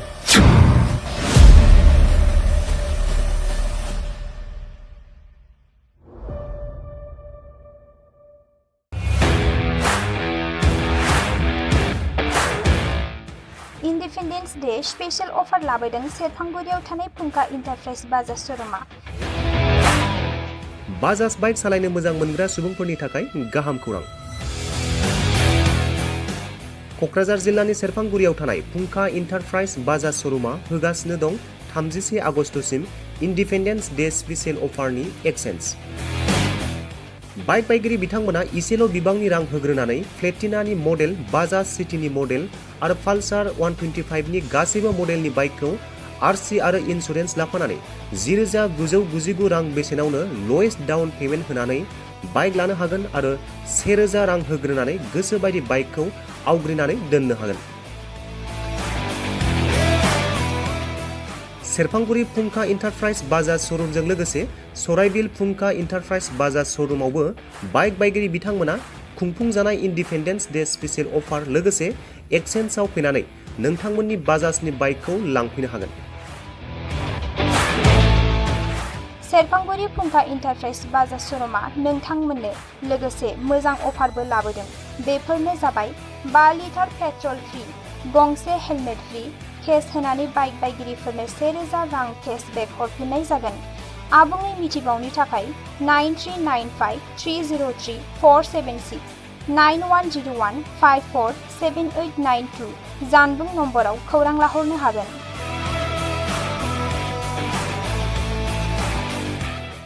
बे रेजिस्टार भिजिलेन्सनि जितु अर्डार नुदों बेहाय जोङो नुनानै बागदावखांदों जोंनि बाक्सा बारनि एडभकेटफ्रा लेटारा फैदों from Utpal Rajkumar registrar vigilance Guwahati हाइकर्टनिफ्राय दा बेहाय जोङो साबजेक्ट मेटारा जाहैबाय designating the court of judicial magistrate and additional district and session judge court Rongya Kamrup as a jurisdiction court of Tamulpur and Goresar police station instead of Mosulpur. Tarmane ma जोंनि Mosulpur court निफ्राय बेखौ रङियायाव दाननानै लांसिगोन। दा बे कारना मानि थाखाय जों बुंनो हाया, किन्तु जोंनि बिटिसि निफ्राय जितु मोनखानाय थाखानायखौ मोनसे दिनै जोङो सासे एडभकेट हिसाबै आं बेखौनो बुंनो नागिरदों। प्रमद बर' नोंथाङा मा खालामनो सानदों? मोनसेनिफ्राय मोनसे दिनै हगारलांगासिनो जोंनि पावारफोरखौ। आচ্ছা प्रमद बर' नोंथाङा मा खालामनो सानदों? मोनसेनिफ्राय मोनसे दिनै हगारलांगासिनो दङ जोंनि पावारफोरखौ। बिराद अयनाय खामानि जादों बियो। इमिडियेट स्टेप लाबाय प्रमद बर' नोंथां। बिटिसिआव मोनखानाय थाखानायखौनो मोनसे हगार हरगासिनो दङ। दिनै मोनसेनिफ्राय मोनसे लांबाय थायोब्ला बाक्सा डिस्ट्रिक्ट थाबावगोन नामा बेहाय? बर' फिसाफ्रा गोदोनिफ्रायनो आन्दालन खालामबोबाय थाबाय। दिनै बिटिआर सुक्ति खालामनायनि उनाव मोनसेबो बर'नि फेभाराव मोनसेबो अर्डारा ओंखारला। जोंनि बर' फिसाफ्रा गोदोनिफ्रायनो आन्दोलन खालामबोबाय थाबाय। दिनै जों बिटिआर सुक्ति खालामनायनि उनाव मा मोनसेबो जोंनि बर'नि फेभाराव मोनसेबो अर्डारानो ओंखारला। गासिबो मोनसे उल्थासो ओंखारबाय। गासिबो मोनसे उल्थासो अर्डार ओंखारजोब्बाय। मैयानि नटिफिकेसन, बे नटिफिकेसना ओरैबायदि गिख्रंथाव मोनसे। मैयानि जितु नटिफिकेसन, बे नटिफिकेसनाथ' ओरैबायदि गिख्रंथाव मोनसे, मानो होनबा जोंनि प्रेक्टिसिं एडभकेट बाक्सानि जितु प्रेजेन्ट जितु एडभकेट बिथांमोननिफ्राय दिनै सेनानै दिनै रङिया कर्टआव मानो लांनो हाखो? मानगोनां प्रमद बर', नोंथाङा उन्दुनानै दङ नामा? जोंना मानगोनां प्रमद बर' नोंथाङा उन्दुना दं नामा? मा खालामदों? पलिटिकेल पावारनि नामाव दिनै ओरैनो पलिटिसियान खालामबाय थाबा जानाय नङा। रेडि जाना था। मा खालामदों? पलिटिकेल पावारनि नामाव दिनै ओरैनो पलिटिक्स खालामबाय थाबा जानाय नङा। रेडि जा। मोनसेनिफ्राय मोनसे खिन्थु फोरानलांबाय दं। दिनै एडभकेटबो फोराननो सानदों नामा? मोनसेनिफ्राय मोनसे खिन्थु फोरानलांगासिनो दङ। दिनै एडभकेटखौबो फोराननो नागिरदों नामा? एडभकेटफोरा मूर्ख नङा, जाम्बा नङा नोंथां। एडभकेटफ्रा मूर्ख नङा, जाम्बा नङा नोंथां। नोंथाङासो जाम्बा जानो हागौ, एडभकेटआ जाम्बा नङा। नोंथाङा जाम्बा जानो हागौ, एडभकेटफ्रा खिन्थु जाम्बा नङा। दिनै बर' फिसाफ्रा साफा सानै एडभकेट मोनहांदों। बिथांमोननि न'खर खुंनायाव सुंहांदों। गोदान एडभकेट फरायगासिनो दं। दिनै बर' फिसाफ्रा दिनै साफा सानै एडभकेट मोनहांदों। बिथांमोना दिनै न'खर बेनो प्रेक्टिस खालामना सुंहांदों। गोदान एडभकेट दिनै फरायगासिनो दङ। दिनै जों रङियायाव थांनानै मानो प्रेक्टिस खालामनांगौ? जोंहा बिनि थाखाय हा गैया नामा? दिनै जों रङियायाव थांना मानो प्रेक्टिस खालामनांगौ? जोंहा बिनि थाखाय हा गैया नामा? तामुलपुराव हा गैया नामा? गरेसराव हा गैया नामा? जोंहा साब डिभिजन दंखायो। तामुलपुराव हा गैया नामा? गरेसराव हा गैया नामा? जोंहा साब डिभिजन दंखायो। तामुलपुरावनो खालाम, मानो रङियायाव खालामनांगौ? रङियायाव माबा स्पेसियेल जायगा दङ नामा? जों तामुलपुरावनो खालाम, मानो रङियायाव खालामनांगौ? रङियायाव माबा स्पेसियेल जायगा दं नामा? ना मानगोनां बिजेपिनि आफादगिरि भबेश कलितानि जायगाखाय बेयाव हरदों नामा? सोरनि इनफ्लुयेन्सआव दिनै रङियायाव लांदों? ना मानगोनां जोंहा बिजेपिनि प्रेसिडेन्ट भबेश कलितानि जायगाखाय रङियायाव हरदों नामा बेखौ? नाथाय दिनै थाखानायनिफ्राय जोंखौ बोखारनासो लांदों। तामुलपुर आरो गरेसर पुलिस थाना बेन्दोंनि बिजिरथायखौ मुसलपुर बिजिरसालिनि सोलायै कामरुप जिल्लानि रङियायाव थानाय बिजिरसालियाव लांबाय।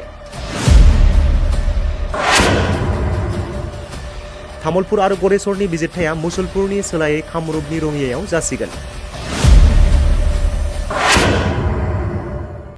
बे बाथ्राखौ फोसावदों गुवाहाटी गोजौ बिजिरसालिया। बाक्सा जिल्लानि गरेसर पुलिस थाना आरो तामुलपुर पुलिस थानानि बिजिरनाया आथिखालाव कामरुप जिल्लानि रङियायाव बिजिरसालिया जासिगोन। बोहैथि बोसोरनि 29 जुलाइखालि आसाम सरकारनि दिसपुर जनता भवननिफ्राय नखर बिफाना हरनाय सरकारि लाइजाम बादियैब्ला नं इ फाइल नं 33224 नि बिथोन बादियै 12 आगस्तखालि गुवाहाटी गोजौ बिजिरसालिया तामुलपुर आरो गरेसर पुलिस थानानि बेन्दोंनि बिजिरथायखौ बाक्सा जिल्लानि मुसलपुराव थानाय डिस्ट्रिक्ट आरो सेसन जाज बिजिरसालिनि सोलायै कामरुप जिल्लानि रङियाव थानाय साब डिभिजनेल जुडिशियेल मेजिस्ट्रेट मेट्र' आरो एडिशनेल डिस्ट्रिक्ट एन्ड सेसन जाज बिजिरसालियावसो बिजिरथाय होनायखौ थिग खालामबाय। बे बिथिङाव गुवाहाटीनि गोजौ बिजिरसालिनि भिजिलेन्स रेजिस्ट्रार उत्पल राजग'वाया 16 आगस्ट खालि मोनसे मिथिसार बिलाइनि गेजेरजों फोरमायो।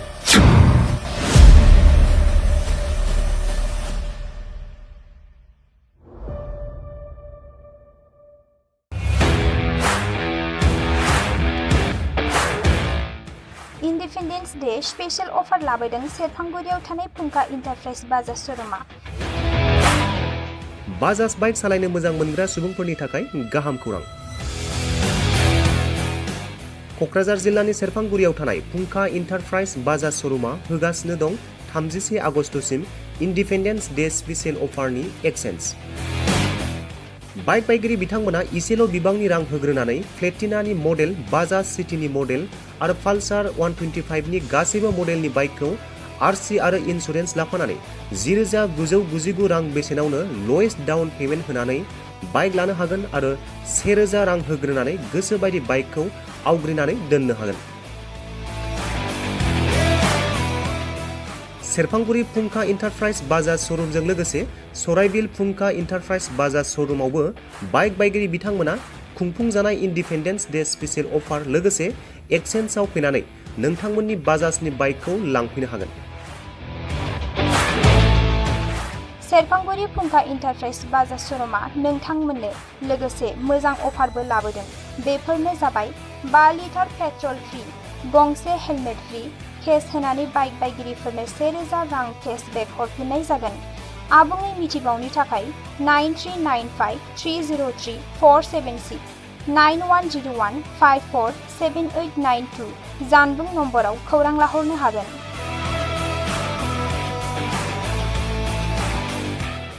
बे रेजिस्टार भिजिलेन्सनि बे जिथु अर्डार नुदों बेहाय जोङो नुनानै बागदावखांदों जोंनि बाक्सा बारनि एडभकेटफ्रा।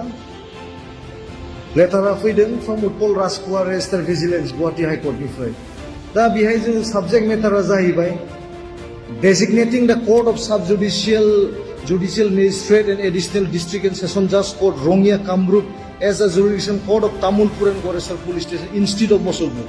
थारमाने मा जोंनि मुसलपुर कर्टनिफ्राय बेखौ रङियायाव दाननानै लांसिगोन।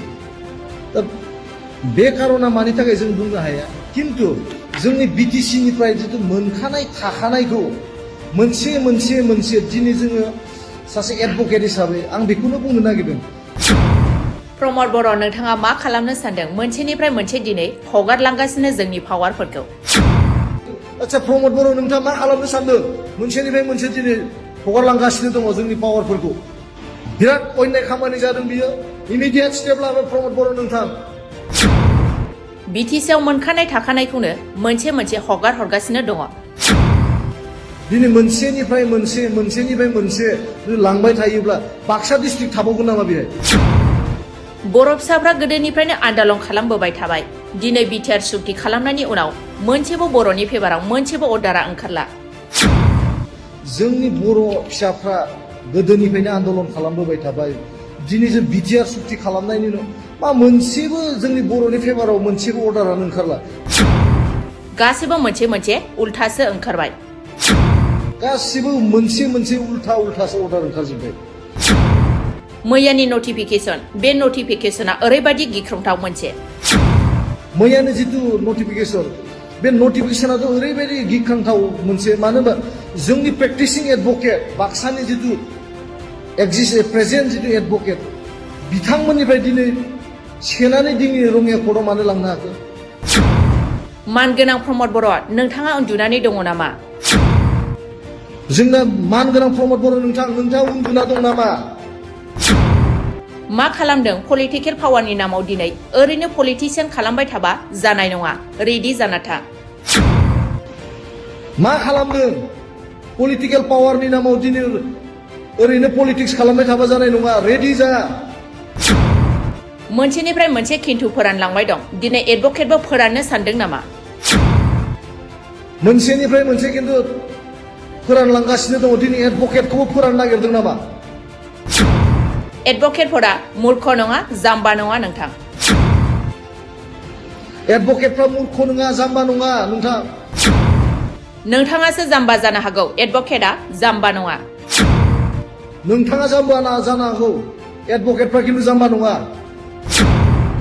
दिनै बर' फिसाफ्रा साफा सानै एडभकेट मोनहांदों बिथांमोननि न'खर खुंनायाव सुंहांदों गोदान एडभकेट फरायगासिनो दं दिनै बर' फिसाफ्रा दिनै साफा सानै एडभकेट मोनहांदों बिथांमोना दिनै न'खर बेनो प्रेक्टिस खालामना सुंहांदों गोदान एडभकेट दिनै फरायगासिनो दङ दिनै जों रङियायाव थांनानै मानो प्रेक्टिस खालामनांगौ जोंहा बिनि थाखाय हा गैया नामा दिनै जों रङियायाव थांना मानो प्रेक्टिस खालामनांगौ जोंहा बिनि थाखाय हा गैया नामा तामुलपुराव हा गैया नामा गरेसराव हा गैया नामा जोंहा साब डिभिजन दंखायो तामुलपुराव हा गैया नामा गरेसराव हा गैया नामा जोंहा साब डिभिजन दंखायो तामुलपुरावनो खालाम मानो रङियायाव खालामनांगौ रङियायाव माबा स्पेसियेल जायगा दङ नामा जों तामुलपुरावनो खालाम मानो रङियायाव खालामनांगौ रङियायाव माबा स्पेसियेल जायगा दं नामा ना मानगोनां बिजेपिनि आफादगिरि भबेश कलितानि जायगाखाय बेयाव हरदों नामा सोरनि इनफ्लुयेन्सआव दिनै रङियायाव लांदों ना मानगोनां जोंहा बिजेपिनि प्रेसिडेन्ट भबेश कलितानि जायगायाव रङियायाव हरदों नामा बेखौ नाथाय दिनै थाखानायनिफ्राय जोंखौ बोख्लानासो लांदों तामुलपुर आरो गरेसर पुलिस थाना बेन्दोंनि बिजिरथायखौ मुसलपुर बिजिरसालिनि सोलायै कामरुप जिल्लानि रङियायाव थानाय बिजिरसालियाव लांबाय तामुलपुर आरो गरेसरनि बिजिरथाया मुसलपुरनि सोलायै कामरुपनि रङियायाव जासिगोन बे बाथ्राखौ फोसावदों गुवाहाटी गोजौ बिजिरसालिया बाक्सा जिल्लानि गरेसर पुलिस थाना आरो तामुलपुर पुलिस थानानि बिजिरनाया आथिखालाव कामरुप जिल्लानि रङियायाव बिजिरसालिया जासिगोन बोहैथि बोसोरनि 29 जुलाइखालि आसाम सरकारनि दिसपुर जनता भवननिफ्राय नखर बिफाना हरनाय सरकारि लाइजाम बादियैब्ला नं इ फाइल नं 33224 नि बिथोन बादियै 12 आगस्तखालि गुवाहाटी गोजौ बिजिरसालिया तामुलपुर आरो गरेसर पुलिस थानानि बेन्दोंनि बिजिरथायखौ बाक्सा जिल्लानि मुसलपुराव थानाय डिस्ट्रिक्ट आरो सेसन जाज बिजिरसालिनि सोलायै कामरुप जिल्लानि रङियायाव थानाय साब डिभिजनेल जुडिशियेल मेजिस्ट्रेट मेट्र' आरो एडिशनेल डिस्ट्रिक्ट एन्ड सेसन जाज बिजिरसालियावसो बिजिरथाय होनायखौ थिग खालामबाय बे बिथिङाव गुवाहाटीनि गोजौ बिजिरसालिनि भिजिलेन्स रेजिस्ट्रार उत्पल राजगवाया 12 आगस्तखालि मोनसे मिथिसार बिलाइनि गेजेरजों फोरमायो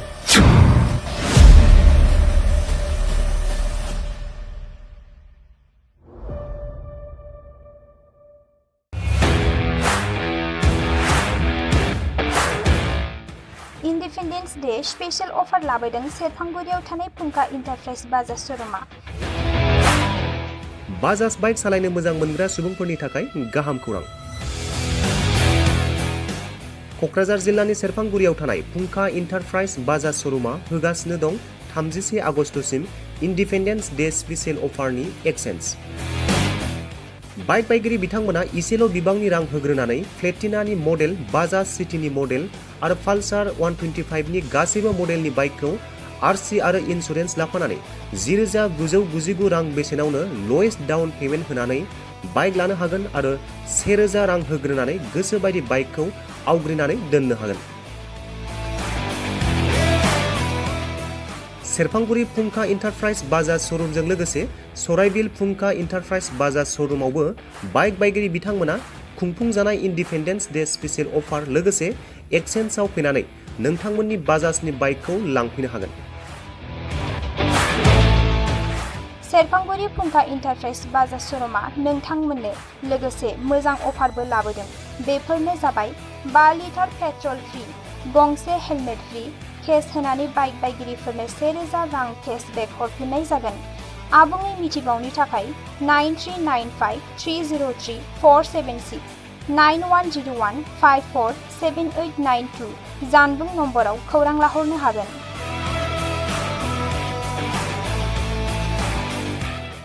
बे रेजिस्टार भिजिलेन्सनि जितु अर्डार नुदों बेहाय जोङो नुनानै बागदावखांदों जोंनि बाक्सा बारनि एडभकेटफ्रा लेटारा फैदों from Utpal Rajkumar registrar vigilance Guwahati हाइकर्टनिफ्राय दा बेहाय जोङो साबजेक्ट मेटारा जाहैबाय designating the court of judicial magistrate and additional district and session judge court Rongya Kamrup as a jurisdiction court of Tamulpur and Goresar police station instead of Mosolpur.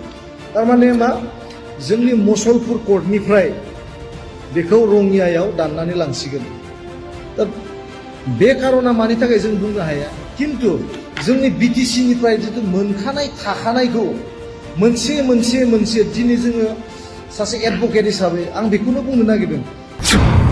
प्रमद बर' नोंथाङा मा खालामनो सानदों मोनसेनिफ्राय मोनसे दिनै हगारलांगासिनो जोंनि पावारफोरखौ?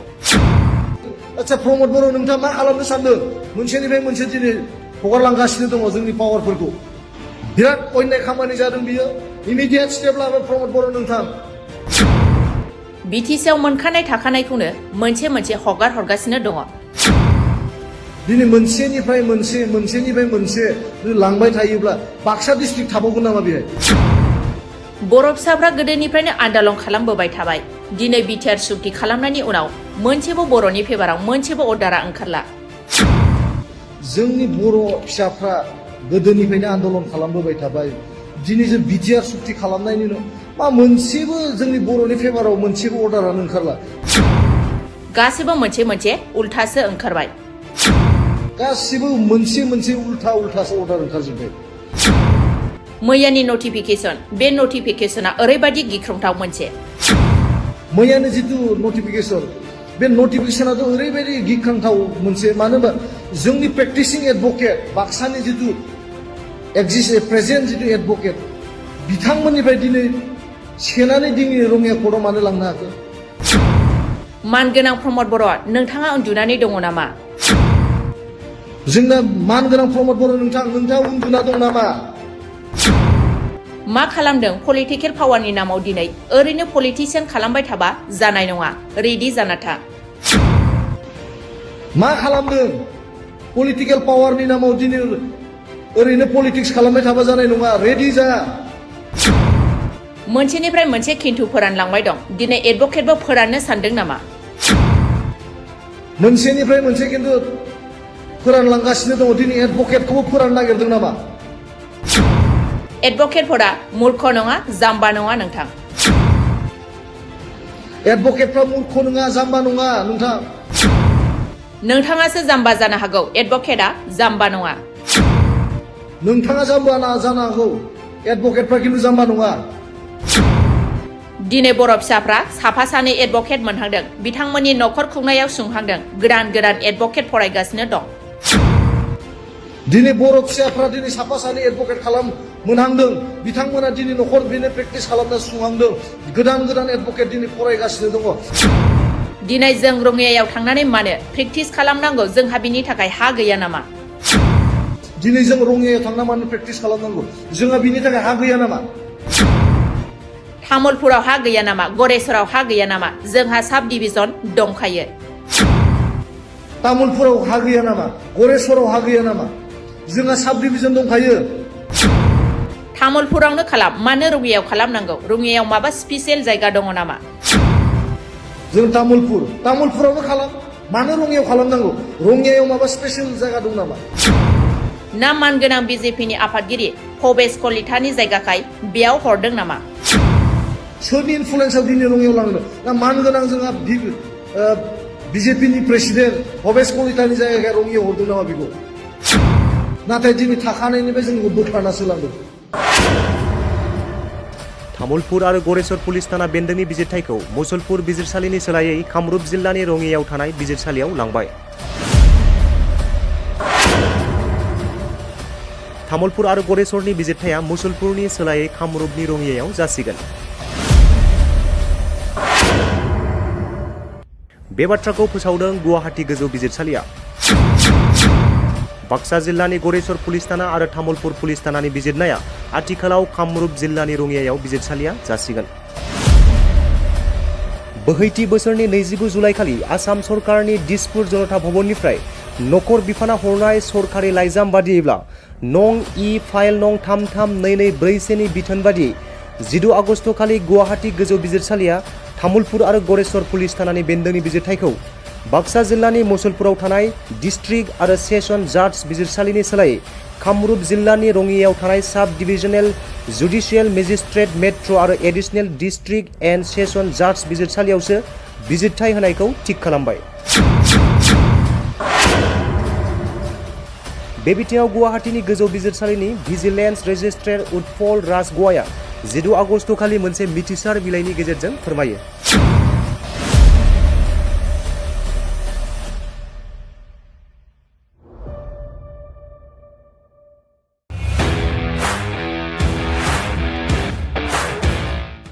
इन्डिपेन्डेन्स डे स्पेशल अफार लाबोदों सेरफांगुरियाव थानाय फुंखा इन्टारप्राइज बाजाज श'रुमा। बाजाज बाइक सालायनो मोजां मोनग्रा सुबुंफोरनि थाखाय गाहाम खौरां। क'क्राझार जिल्लानि सेरफांगुरियाव थानाय फुंखा इन्टारप्राइज बाजाज श'रुमा होगासिनो दं 31 आगस्टसिम इन्डिपेन्डेन्स डे स्पेशल अफारनि एक्सेन्स। बाइक बायगिरि बिथांमोना इसेल' बिबांनि रां होग्रोनानै प्लेटिनानि मडेल, बाजाज सिटीनि मडेल आरो पालसार 125 नि गासैबो मडेलनि बाइकखौ आरसि आरो इन्सुरेन्स लाफानानै 10,999 रां बेसेनावनो ल'एस्ट डाउन पेमेन्ट होनानै बाइक लानो हागोन आरो 1,000 रां होग्रोनानै गोसो बायदि बाइकखौ आवग्रिनानै दोननो हागोन। सेरफांगुरि फुंखा इन्टारप्राइज बाजाज श'रुमजों लोगोसे सराइबिल फुंखा इन्टारप्राइज बाजाज श'रुमावबो बाइक बायगिरि बिथांमोना खुंफुंजानाय इन्डिपेन्डेन्स डे स्पेशल अफार लोगोसे एक्सेन्सआव फैनानै नोंथांमोननि बाजाजनि बाइकखौ लांफैनो हागोन। सेरफांगुरि फुंखा इन्टारप्राइज बाजाज श'रुमा नोंथांमोननो लोगोसे मोजां अफारबो लाबोदों। बेफोरनो जाबाय 5 लिटार पेट्रल फ्रि, गंसे हेलमेट फ्रि, केस होनानै बाइक बायगिरिफोरनो 1,000 रां केशबेक हरफिननाय जागोन। आबुङै मिथिबावनो थाखाय 9395303476 9101547892 जानबुं नम्बराव खौरां लाहरनो हागोन।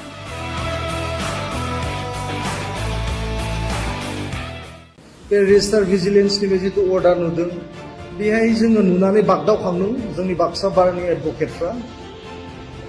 लेटारा फैदों from Utpal Rajkhowa registrar vigilance Guwahati हाइकर्टनिफ्राय। दा बेहाय जोङो साबजेक्ट मेटारा जाहैबाय designating the court of sub judicial magistrate and additional district and session जाज court Rangiya Kamrup as a jurisdiction court of Tamulpur and Goreswar police station institute of Musalpur. थारमाने मा जोंनि मुसलपुर कर्टनिफ्राय बेखौ रङियायाव दाननानै लांसिगोन। दा बे कारना मानि थाखाय जों बुंनो हाया, किन्तु जोंनि बिटिसिनिफ्राय जितु मोनखानाय थाखानायखौ मोनसे दिनै जोङो सासे एडभकेट हिसाबै आं बेखौनो बुंनो नागिरदों। प्रमद बर' नोंथाङा मा खालामनो सानदों? मोनसेनिफ्राय मोनसे दिनै हगारलांगासिनो जोंनि पावारफोरखौ। आচ্ছা प्रमद बर' नोंथाङा मा खालामनो सानदों? मोनसेनिफ्राय मोनसे दिनै हगारलांगासिनो दङ जोंनि पावारफोरखौ। बिराद अयनाय खामानि जादों बियो। इमिडियेट स्टेप लाबाय प्रमद बर' नोंथां।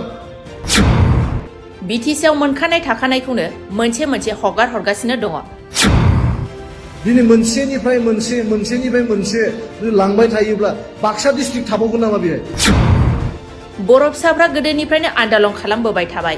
दिनै बिटिआर सुक्ति खालामनायनि उनाव मोनसेबो बर'नि फेभाराव मोनसेबो अर्डारा ओंखारला। जोंनि बर' फिसाफ्रा गोदोनिफ्रायनो आन्दोलन खालामबोबाय थाबाय। दिनै जों बिटिआर सुक्ति खालामनायनि उनाव मा मोनसेबो जोंनि बर'नि फेभाराव मोनसेबो अर्डारानो ओंखारला। गासिबो मोनसे उल्थासो ओंखारबाय। गासिबो मोनसे उल्थासो अर्डार ओंखारजोब्बाय। मैयानि नटिफिकेसन, बे नटिफिकेसना ओरैबायदि गिख्रंथाव मोनसे। मैयानि जितु नटिफिकेसन, बे नटिफिकेसनाथ' ओरैबायदि गिख्रंथाव मोनसे। मानो होनबा जोंनि प्रेक्टिसिं एडभकेट बाक्सानि जितु प्रेजेन्ट जितु एडभकेट बिथांमोननिफ्राय दिनै सेनानै दिनै रङिया कर्टआव मानो लांनो हाखो?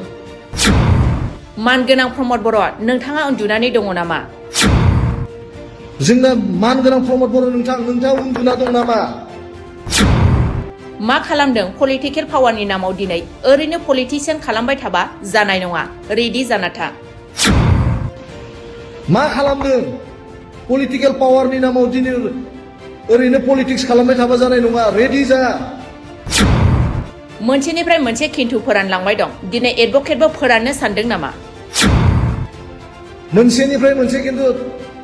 फोरानलांगासिनो दङ दिनै एडभकेटखौबो फोराननो नागिरदों नामा एडभकेटफोरा मूर्ख नङा जाम्बा नङा नोंथां एडभकेटफ्रा मूर्ख नङा जाम्बा नङा नोंथां नोंथाङासो जाम्बा जानो हागौ एडभकेटआ जाम्बा नङा नोंथाङा जाम्बा जानो हागौ एडभकेटफ्रा खिन्थु जाम्बा नङा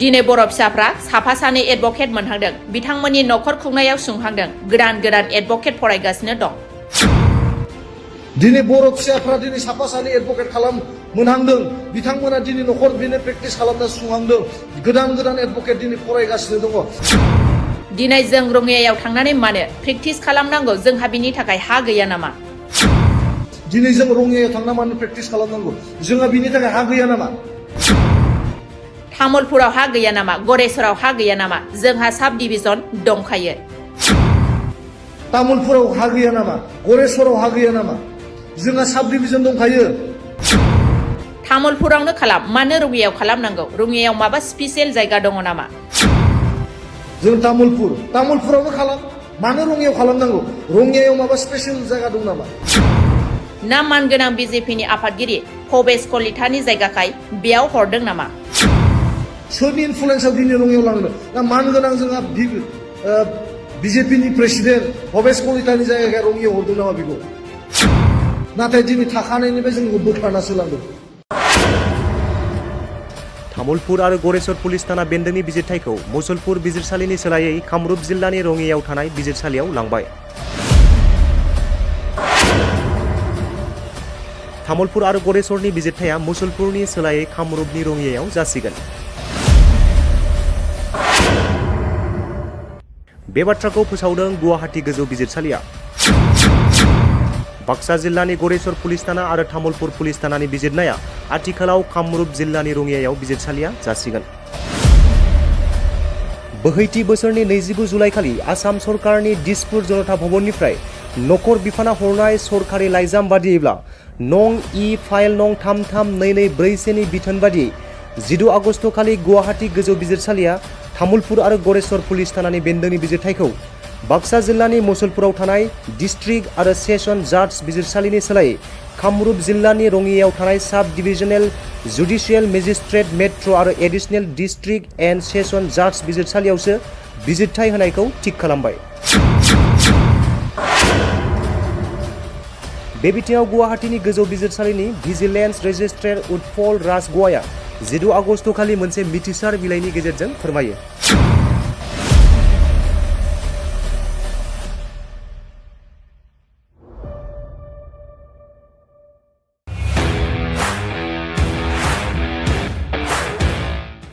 इन्डिपेन्डेन्स डे स्पेशल अफार लाबोदों सेरफांगुरियाव थानाय फुंखा इन्टारप्राइज बाजाज श'रुमा बाजाज बाइक सालायनो मोजां मोनग्रा सुबुंफोरनि थाखाय गाहाम खौरां क'क्राझार जिल्लानि सेरफांगुरियाव थानाय फुंखा इन्टारप्राइज बाजाज श'रुमा होगासिनो दं 31 आगस्टसिम इन्डिपेन्डेन्स डे स्पेशल अफारनि एक्सेन्स बाइक बायगिरि बिथांमोना इसेल' बिबांनि रां होग्रोनानै प्लेटिनानि मडेल बाजाज सिटीनि मडेल आरो पालसार 125 नि गासैबो मडेलनि बाइकखौ आरसि आरो इन्सुरेन्स लाफानानै 10,999 रां बेसेनावनो लवेस्ट डाउन पेमेन्ट होनानै बाइक लानो हागोन आरो 1,000 रां होग्रोनानै गोसो बायदि बाइकखौ आवग्रिनानै दोननो हागोन सेरफांगुरि फुंखा इन्टारप्राइज बाजाज श'रुमजों लोगोसे सराइबिल फुंखा इन्टारप्राइज बाजाज श'रुमावबो बाइक बायगिरि बिथांमोना खुंफुंजानाय इन्डिपेन्डेन्स डे स्पेशल अफार लोगोसे एक्सेन्सआव फैनानै नोंथांमोननि बाजाजनि बाइकखौ लांफैनो हागोन सेरफांगुरि फुंखा इन्टारप्राइज बाजाज श'रुमा नोंथांमोननो लोगोसे मोजां अफारबो लाबोदों बेफोरनो जाबाय 5 लिटार पेट्रल फ्रि गंसे हेलमेट फ्रि केस होनानै बाइक बायगिरिफोरनो 1,000 रां केशबेक हरफिननाय जागोन आबुङै मिथिबावनि थाखाय 9395303476 9101547892 जानबुं नम्बराव खौरां लाहरनो हागोन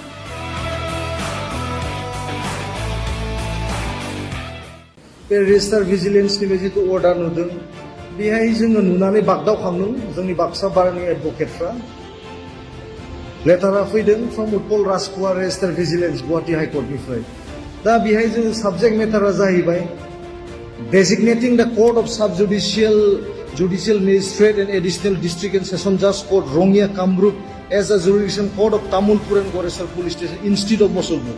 Tarmane ma जोंनि Mosolpur court निफ्राय बेखौ रंगियायाव दाननानै लांसिगोन.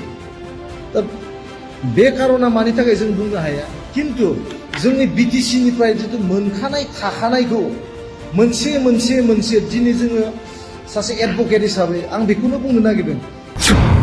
प्रमद बर' नोंथाङा मा खालामनो सानदों? मोनसेनिफ्राय मोनसे दिनै हगारलांगासिनो जोंनि पावारफोरखौ. आচ্ছা प्रमद बर' नोंथाङा मा खालामनो सानदों? मोनसेनिफ्राय मोनसे दिनै हगारलांगासिनो दङ जोंनि पावारफोरखौ. बिराद अयनाय खामानि जादों बियो. इमिडियेट स्टेप लाबाय प्रमद बर' नोंथां. बिटिसिआव मोनखानाय थाखानायखौनो मोनसे हगार हरगासिनो दङ. दिनै मोनसेनिफ्राय मोनसे लांबाय थायोब्ला बाक्सा डिस्ट्रिक्ट थाबावगोन नामा बेहाय? बर' फिसाफ्रा गोदोनिफ्रायनो आन्दालन खालामबोबाय थाबाय. दिनै बिटिआर सुक्ति खालामनायनि उनाव मोनसेबो बर'नि फेभाराव मोनसेबो अर्डारा ओंखारला. जोंनि बर' फिसाफ्रा गोदोनिफ्रायनो आन्दालन खालामबोबाय थाबाय. दिनै जों बिटिआर सुक्ति खालामनायनि उनाव मा मोनसेबो जोंनि बर'नि फेभाराव मोनसेबो अर्डारानो ओंखारला. गासिबो मोनसे उल्थासो ओंखारबाय. गासिबो मोनसे उल्थासो अर्डार ओंखारजोब्बाय. मैयानि नटिफिकेसन, बे नटिफिकेसना ओरैबायदि गिख्रंथाव मोनसे. मैयानि जितु नटिफिकेसन, बे नटिफिकेसनाथ' ओरैबायदि गिख्रंथाव मोनसे. मानो होनबा जोंनि प्रेक्टिसिं एडभोकेट बाक्सानि जितु प्रेजेन्ट जितु एडभोकेट बिथांमोननिफ्राय दिनै सेनानै दिनै रङिया कर्टआव मानो लांनो हाखो? मानगोनां प्रमद बर', नोंथाङा उन्दुनानै दङ नामा? जोंना मानगोनां प्रमद बर' नोंथाङा उन्दुना दं नामा? मा खालामदों? पलिटिकेल पावारनि नामाव दिनै ओरैनो पलिटिसियान खालामबाय थाबा जानाय नङा. रेडि जाना था. मा खालामदों? पलिटिकेल पावारनि नामाव दिनै ओरैनो पलिटिक्स खालामबाय थाबा जानाय नङा. रेडि जा. मोनसेनिफ्राय मोनसे खिन्थु फोरानलांबाय दं. दिनै एडभोकेटबो फोराननो सानदों नामा? मोनसेनिफ्राय मोनसे खिन्थु फोरानलांगासिनो दङ. दिनै एडभोकेटखौबो फोराननो नागिरदों नामा? एडभोकेटफोरा मूर्ख नङा, जाम्बा नङा नोंथां. एडभोकेटफ्रा मूर्ख नङा, जाम्बा नङा नोंथां. नोंथाङासो जाम्बा जानो हागौ, एडभोकेटआ जाम्बा नङा. नोंथाङा जाम्बा जानो हागौ, एडभोकेटफ्रा खिन्थु जाम्बा नङा. दिनै बर' फिसाफ्रा साफा सानै एडभोकेट मोनहांदों. बिथांमोननि न'खर खुंनायाव सुंहांदों. गोदान एडभोकेट फरायगासिनो दं. दिनै बर' फिसाफ्रा दिनै साफा सानै एडभोकेट मोनहांदों. बिथांमोना दिनै न'खर बेनो प्रेक्टिस खालामना सुंहांदों. गोदान एडभोकेट दिनै फरायगासिनो दङ. दिनै जों रङियायाव थांनानै मानो प्रेक्टिस खालामनांगौ? जोंहा बिनि थाखाय हा गैया नामा? दिनै जों रङियायाव थांना मानो प्रेक्टिस खालामनांगौ? जोंहा बिनि थाखाय हा गैया नामा? तामुलपुराव हा गैया नामा? गरेसराव हा गैया नामा? जोंहा साब डिभिजन दंखायो. तामुलपुराव हा गैया नामा? गरेसराव हा गैया नामा? जोंहा साब डिभिजन दंखायो. तामुलपुरावनो खालाम, मानो रङियायाव खालामनांगौ? रङियायाव माबा स्पेसियेल जायगा दङ नामा? जों तामुलपुरावनो खालाम, मानो रङियायाव खालामनांगौ? रङियायाव माबा स्पेसियेल जायगा दं नामा? ना मानगोनां बिजेपिनि आफादगिरि भबेश कलितानि जायगाखाय बेयाव हरदों नामा? सोरनि इनफ्लुयेन्सआव दिनै रङियायाव लांदों? ना मानगोनां जोंहा बिजेपिनि प्रेसिडेन्ट भबेश कलितानि जायगाखाय रङियायाव हरदों नामा बेखौ? नाथाय दिनै थाखानायनिफ्राय जोंखौ बोखारनासो लांदों. तामुलपुर आरो गरेसर पुलिस थाना बेन्दोंनि बिजिरथायखौ मुसलपुर बिजिरसालिनि सोलायै कामरुप जिल्लानि रङियायाव थानाय बिजिरसालियाव लांबाय.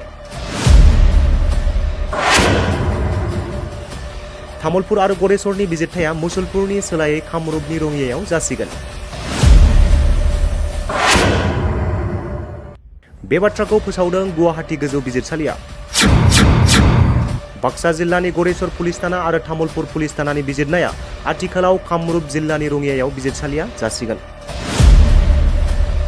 बोहैथि बोसोरनि 29 जुलाइखालि आसाम सरकारनि दिसपुर जनता भवननिफ्राय नखर बिफाना हरनाय सरकारि लाइजाम बादियैब्ला नं इ फाइल नं 33224 नि बिथोन बादियै 12 आगस्ट खालि गुवाहाटी गोजौ बिजिरसालिया तामुलपुर आरो गरेसर पुलिस थानानि बेन्दोंनि बिजिरथायखौ बाक्सा जिल्लानि मुसलपुराव थानाय डिस्ट्रिक्ट आरो सेसन जाज बिजिरसालिनि सोलायै कामरुप जिल्लानि रङियाव थानाय साब डिभिजनेल जुडिशियेल मेजिस्ट्रेट मेट्र' आरो एडिशनेल डिस्ट्रिक्ट एन्ड सेसन जाज बिजिरसालियावसो बिजिरथाय होनायखौ थिग खालामबाय। बे बिथिङाव गुवाहाटीनि गोजौ बिजिरसालिनि भिजिलेन्स रेजिस्ट्रार उत्पल राजग'वाया 16 आगस्ट खालि मोनसे मिथिसार बिलाइनि गेजेरजों फोरमायो।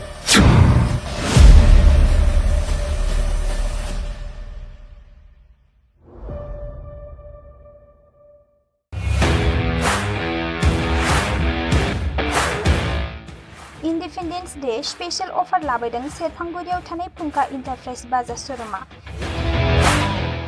बाजाज बाइक सालायनो मोजां मोनग्रा सुबुंफोरनि थाखाय गाहाम खौरां। क'क्राझार जिल्लानि सेरफांगुरियाव थानाय फुंखा इन्टारप्राइज बाजाज श'रुमा होगासिनो दं 31 आगस्टसिम इन्डिपेन्डेन्स डे स्पेशल अफारनि एक्सेन्स। बाइक बायगिरि बिथांमोना इसेल' बिबांनि रां होग्रोनानै प्लेटिनानि मडेल, बाजाज सिटीनि मडेल आरो पालसार 125 नि गासैबो मडेलनि बाइकखौ आरसि आरो इन्सुरेन्स लाफानानै 10,999 रां बेसेनावनो ल'एस्ट डाउन पेमेन्ट होनानै बाइक लानो हागोन आरो 1,000 रां होग्रोनानै गोसो बायदि बाइकखौ आवग्रिनानै दोननो हागोन। सेरफांगुरि फुंखा इन्टारप्राइज बाजाज श'रुमजों लोगोसे सराइबिल फुंखा इन्टारप्राइज बाजाज श'रुमावबो बाइक बायगिरि बिथांमोना खुंफुंजानाय इन्डिपेन्डेन्स डे स्पेशल अफार लोगोसे एक्सेन्सआव फैनानै नोंथांमोननि बाजाजनि बाइकखौ लांफैनो हागोन। सेरफांगुरि फुंखा इन्टारप्राइज बाजाज श'रुमा नोंथांमोननो लोगोसे मोजां अफारबो लाबोदों। बेफोरनो जाबाय 5 लिटार पेट्रल फ्रि, गंसे हेलमेट फ्रि, केस होनानै बाइक बायगिरिफोरनो 1,000 रां केसबेक हरफिननाय जागोन। आबुङै मिथिबावनो थाखाय 9395-303-476 9101-547892 जानबुं नम्बराव खौरां लाहरनो हागोन।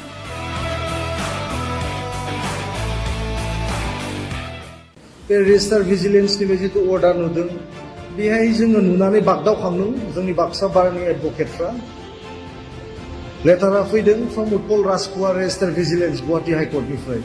दा बेहाय जोङो साबजेक्ट मेटारा जाहैबाय designating the court of sub judicial magistrate and additional district and session जाज court Rangiya Kamrup as a jurisdiction court of Tamulpur and Goreswar police station institute of Musalpur. थारमाने मा जोंनि मुसलपुर कर्टनिफ्राय बेखौ रङियायाव दाननानै लांसिगोन। दा बे कारना मानि थाखाय जों बुंनो हाया, किन्तु जोंनि बिटिसिनिफ्राय जितु मोनखानाय थाखानायखौ मोनसे दिनै जोङो सासे एडभकेट हिसाबै आं बेखौनो बुंनो नागिरदों। प्रमद बर' नोंथाङा मा खालामनो सानदों? मोनसेनिफ्राय मोनसे दिनै हगारलांगासिनो जोंनि पावारफोरखौ। आচ্ছা प्रमद बर' नोंथाङा मा खालामनो सानदों? मोनसेनिफ्राय मोनसे दिनै हगारलांगासिनो दङ जोंनि पावारफोरखौ। बिराद अन्याय खामानि जादों बियो। इमिडियेट स्टेप लाबाय प्रमद बर' नोंथां। बिटिसिआव मोनखानाय थाखानायखौनो मोनसे हगार हरगासिनो दङ। दिनै मोनसेनिफ्राय मोनसे लांबाय थायोब्ला बाक्सा डिस्ट्रिक्ट थाबावगोन नामा बेहाय? बर' फिसाफ्रा गोदोनिफ्रायनो आन्दालन खालामबोबाय थाबाय। दिनै बिटिआर सुक्ति खालामनायनि उनाव मोनसेबो बर'नि फेभाराव मोनसेबो अर्डारा ओंखारला। जोंनि बर' फिसाफ्रा गोदोनिफ्रायनो आन्दोलन खालामबोबाय थाबाय। दिनै जों बिटिआर सुक्ति खालामनायनि उनाव मा मोनसेबो जोंनि बर'नि फेभाराव मोनसेबो अर्डारानो ओंखारला। गासिबो मोनसे उल्थासो ओंखारबाय। गासिबो मोनसे उल्थासो अर्डार ओंखारजोब्बाय। मैयानि नटिफिकेसन, बे नटिफिकेसना ओरैबायदि गिख्रंथाव मोनसे। मैयानि जितु नटिफिकेसन, बे नटिफिकेसनाथ' ओरैबायदि गिख्रंथाव मोनसे। मानो होनबा जोंनि प्रेक्टिसिं एडभकेट बाक्सानि जितु प्रेजेन्ट जितु एडभकेट बिथांमोननिफ्राय दिनै सेनानै दिनै रङिया कर्टआव मानो लांनो हाखो? मानगोनां प्रमद बर' नोंथाङा उन्दुनानै दङ नामा? जोंना मानगोनां प्रमद बर' नोंथाङा उन्दुना दं नामा? मा खालामदों? पलिटिकेल पावारनि नामाव दिनै ओरैनो पलिटिसियान खालामबाय थाबा जानाय नङा। रेडि जाना था। मा खालामदों? पलिटिकेल पावारनि नामाव दिनै ओरैनो पलिटिक्स खालामबाय थाबा जानाय नङा। रेडि जा। मोनसेनिफ्राय मोनसे खिन्थु फोरानलांबाय दं। दिनै एडभकेटबो फोराननो सानदों नामा? मोनसेनिफ्राय मोनसे खिन्थु फोरानलांगासिनो दङ दिनै एडभकेटखौबो फोराननो नागिरदों नामा एडभकेटफोरा मूर्ख नङा जाम्बा नङा नोंथां एडभकेटफ्रा मूर्ख नङा जाम्बा नङा नोंथां नोंथाङासो जाम्बा जानो हागौ एडभकेटआ जाम्बा नङा नोंथाङा जाम्बा जानो हागौ एडभकेटफ्रा खिन्थु जाम्बा नङा दिनै बर' फिसाफ्रा साफा सानै एडभकेट मोनहांदों बिथांमोननि न'खर खुंनायाव सुंहांदों गोदान गोदान एडभकेट फरायगासिनो दं दिनै बर' फिसाफ्रा दिनै साफा सानै एडभकेट मोनहांदों बिथांमोना दिनै न'खर बेनो प्रेक्टिस खालामना सुंहांदों गोदान गोदान एडभकेट दिनै फरायगासिनो दङ दिनै जों रङियायाव थांनानै मानो प्रेक्टिस खालामनांगौ जोंहा बिनि थाखाय हा गैया नामा दिनै जों रङियायाव थांना मानो प्रेक्टिस खालामनांगौ जोंहा बिनि थाखाय हा गैया नामा तामुलपुराव हा गैया नामा गरेस्वराव हा गैया नामा जोंहा साब डिभिजन दंखायो तामुलपुराव हा गैया नामा गरेस्वराव हा गैया नामा जोंहा साब डिभिजन दंखायो तामुलपुरावनो खालाम मानो रङियायाव खालामनांगौ रङियायाव माबा स्पेसियेल जायगा दङ नामा जों तामुलपुरावनो खालाम मानो रङियायाव खालामनांगौ रङियायाव माबा स्पेसियेल जायगा दं नामा ना मानगोनां बिजेपिनि आफादगिरि भबेश कलितानि जायगाखाय बेयाव हरदों नामा सोरनि इनफ्लुयेन्सआव दिनै रङियायाव लांदों ना मानगोनां जोंहा बिजेपिनि प्रेसिडेन्ट भबेश कलितानि जायगाया रङियायाव हरदों नामा बेखौ नाथाय दिनै थाखानायनिफ्राय जोंखौ बोखारनासो लांदों तामुलपुर आरो गरेस्वर पुलिस थाना बेन्दोंनि बिजिरथायखौ मुसलपुर बिजिरसालिनि सोलायै कामरुप जिल्लानि रङियायाव थानाय बिजिरसालियाव लांबाय तामुलपुर आरो गरेस्वरनि बिजिरथाया मुसलपुरनि सोलायै कामरुपनि रङियायाव जासिगोन बे बाथ्राखौ फोसावदों गुवाहाटी गोजौ बिजिरसालिया बाक्सा जिल्लानि गरेस्वर पुलिस थाना आरो तामुलपुर पुलिस थानानि बिजिरनाया आथिखालाव कामरुप जिल्लानि रङियायाव बिजिरसालिया जासिगोन बोहैथि बोसोरनि 29 जुलाइखालि आसाम सरकारनि दिसपुर जनता भवननिफ्राय नखर बिफाना हरनाय सरकारि लाइजाम बादियैब्ला नं इ फाइल नं 33224 नि बिथोन बादियै 16 आगस्ट खालि गुवाहाटी गोजौ बिजिरसालिया तामुलपुर आरो गरेस्वर पुलिस थानानि बेन्दोंनि बिजिरथायखौ बाक्सा जिल्लानि मुसलपुराव थानाय डिस्ट्रिक्ट आरो सेसन जाज बिजिरसालिनि सोलायै कामरुप जिल्लानि रङियायाव थानाय साब डिभिजनेल जुडिशियेल मेजिस्ट्रेट मेट्र आरो एडिशनेल डिस्ट्रिक्ट एन्ड सेसन जाज बिजिरसालियावसो बिजिरथाय होनायखौ थिक खालामबाय बे बिथिङाव गुवाहाटीनि गोजौ बिजिरसालिनि भिजिलेन्स रेजिस्ट्रार उत्पल राजगवाया 16 आगस्ट खालि मोनसे मिथिसार बिलाइनि गेजेरजों फोरमायो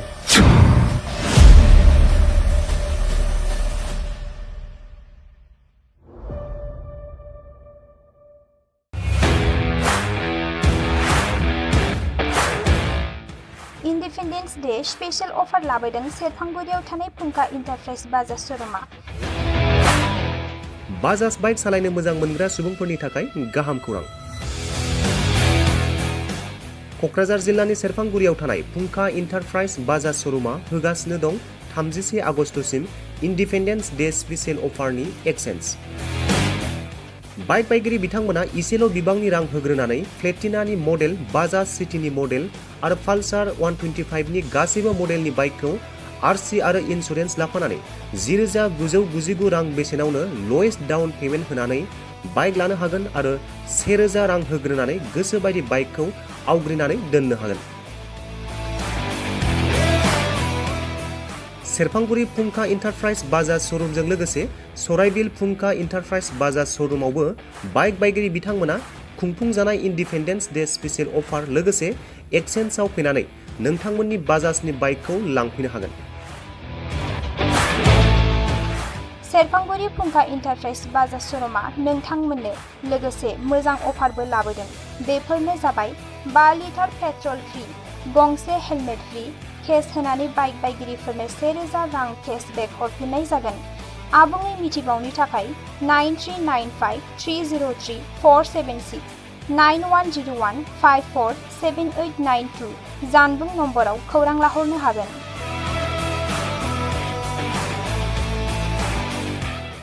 बे रेजिस्टार भिजिलेन्सनि जिथु अर्डार नुदों बेहाय जोङो नुनानै बागदावखांदों जोंनि बाक्सा बारनि एडभकेटफ्रा लेटारा फैदों from Utpal Rajkumar registrar vigilance Guwahati हाइकर्टनिफ्राय दा बेहाय जोङो साबजेक्ट मेटारा जाहैबाय designating the court of judicial magistrate and additional district and session judge court Rongya Kamrup as a jurisdiction court of Tamulpur and Goresar police station instead of Mosolpur.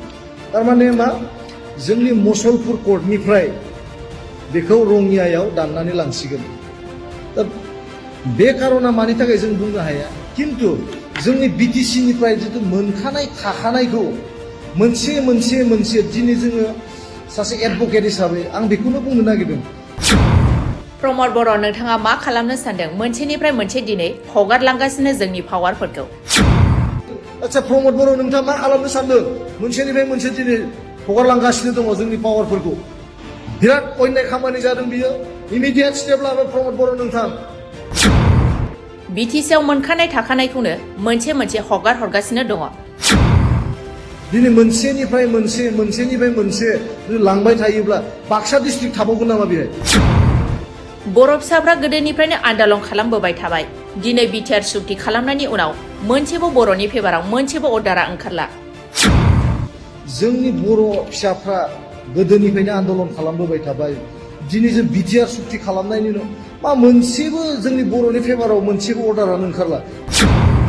गासिबो मोनसे उल्थासो ओंखारबाय। गासिबो मोनसे उल्थासो अर्डार ओंखारजोब्बाय। मैयानि नटिफिकेसन, बे नटिफिकेसना ओरैबायदि गिख्रंथाव मोनसे। मैयानि जितु नटिफिकेसन, बे नटिफिकेसनाथ' ओरैबायदि गिख्रंथाव मोनसे, मानो होनबा जोंनि प्रेक्टिसिं एडभोकेट बाक्सानि जितु प्रेजेन्ट जितु एडभोकेट बिथांमोननिफ्राय दिनै सेनानै दिनै रङिया कर्टआव मानो लांनो हाखो? मानगोनां प्रमद बर', नोंथाङा उन्दुनानै दङ नामा?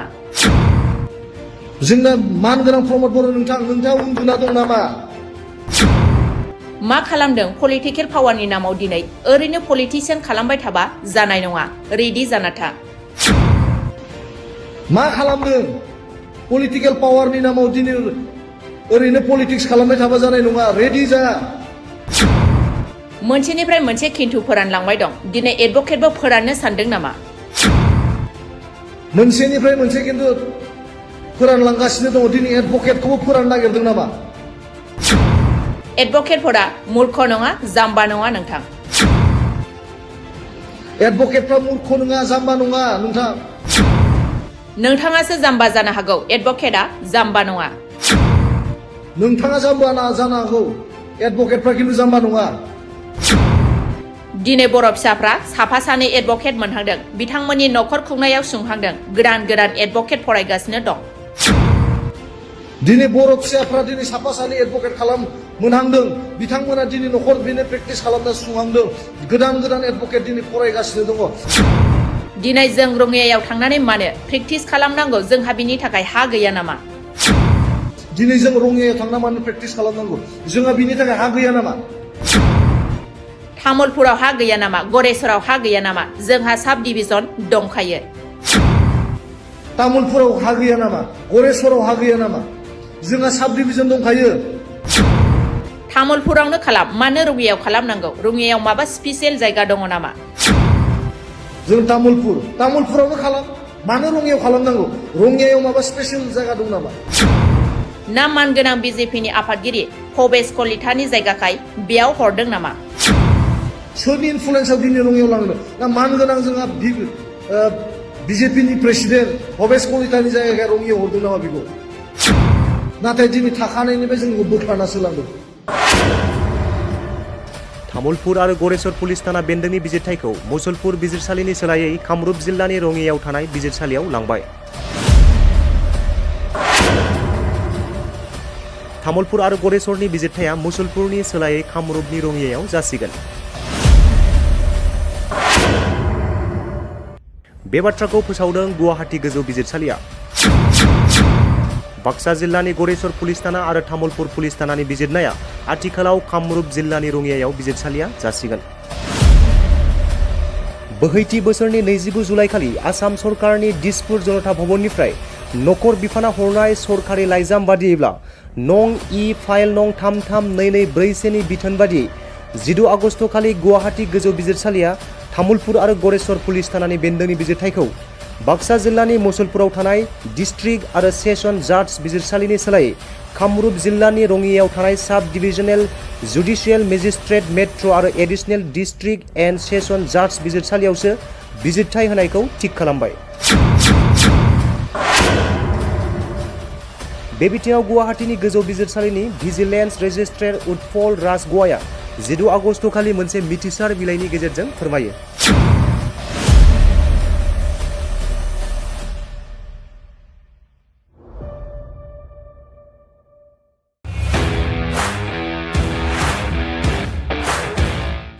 इन्डिपेन्डेन्स डे स्पेशल अफार लाबोदों सेरफांगुरियाव थानाय फुंखा इन्टारप्राइज बाजाज श'रुमा। बाजाज बाइक सालायनो मोजां मोनग्रा सुबुंफोरनि थाखाय गाहाम खौरां। क'क्राझार जिल्लानि सेरफांगुरियाव थानाय फुंखा इन्टारप्राइज बाजाज श'रुमा होगासिनो दं 31 आगस्टसिम इन्डिपेन्डेन्स डे स्पेशल अफारनि एक्सेन्स।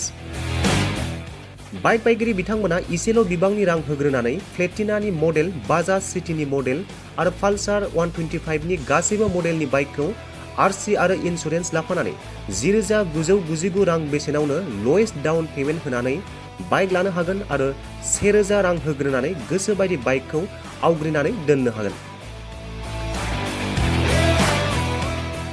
सेरफांगुरि फुंखा इन्टारप्राइज बाजाज श'रुमजों लोगोसे सराइबिल फुंखा इन्टारप्राइज बाजाज श'रुमावबो बाइक बायगिरि बिथांमोना खुंफुंजानाय इन्डिपेन्डेन्स डे स्पेशल अफार लोगोसे एक्सेन्सआव फैनानै नोंथांमोननि बाजाजनि बाइकखौ लांफैनो हागोन।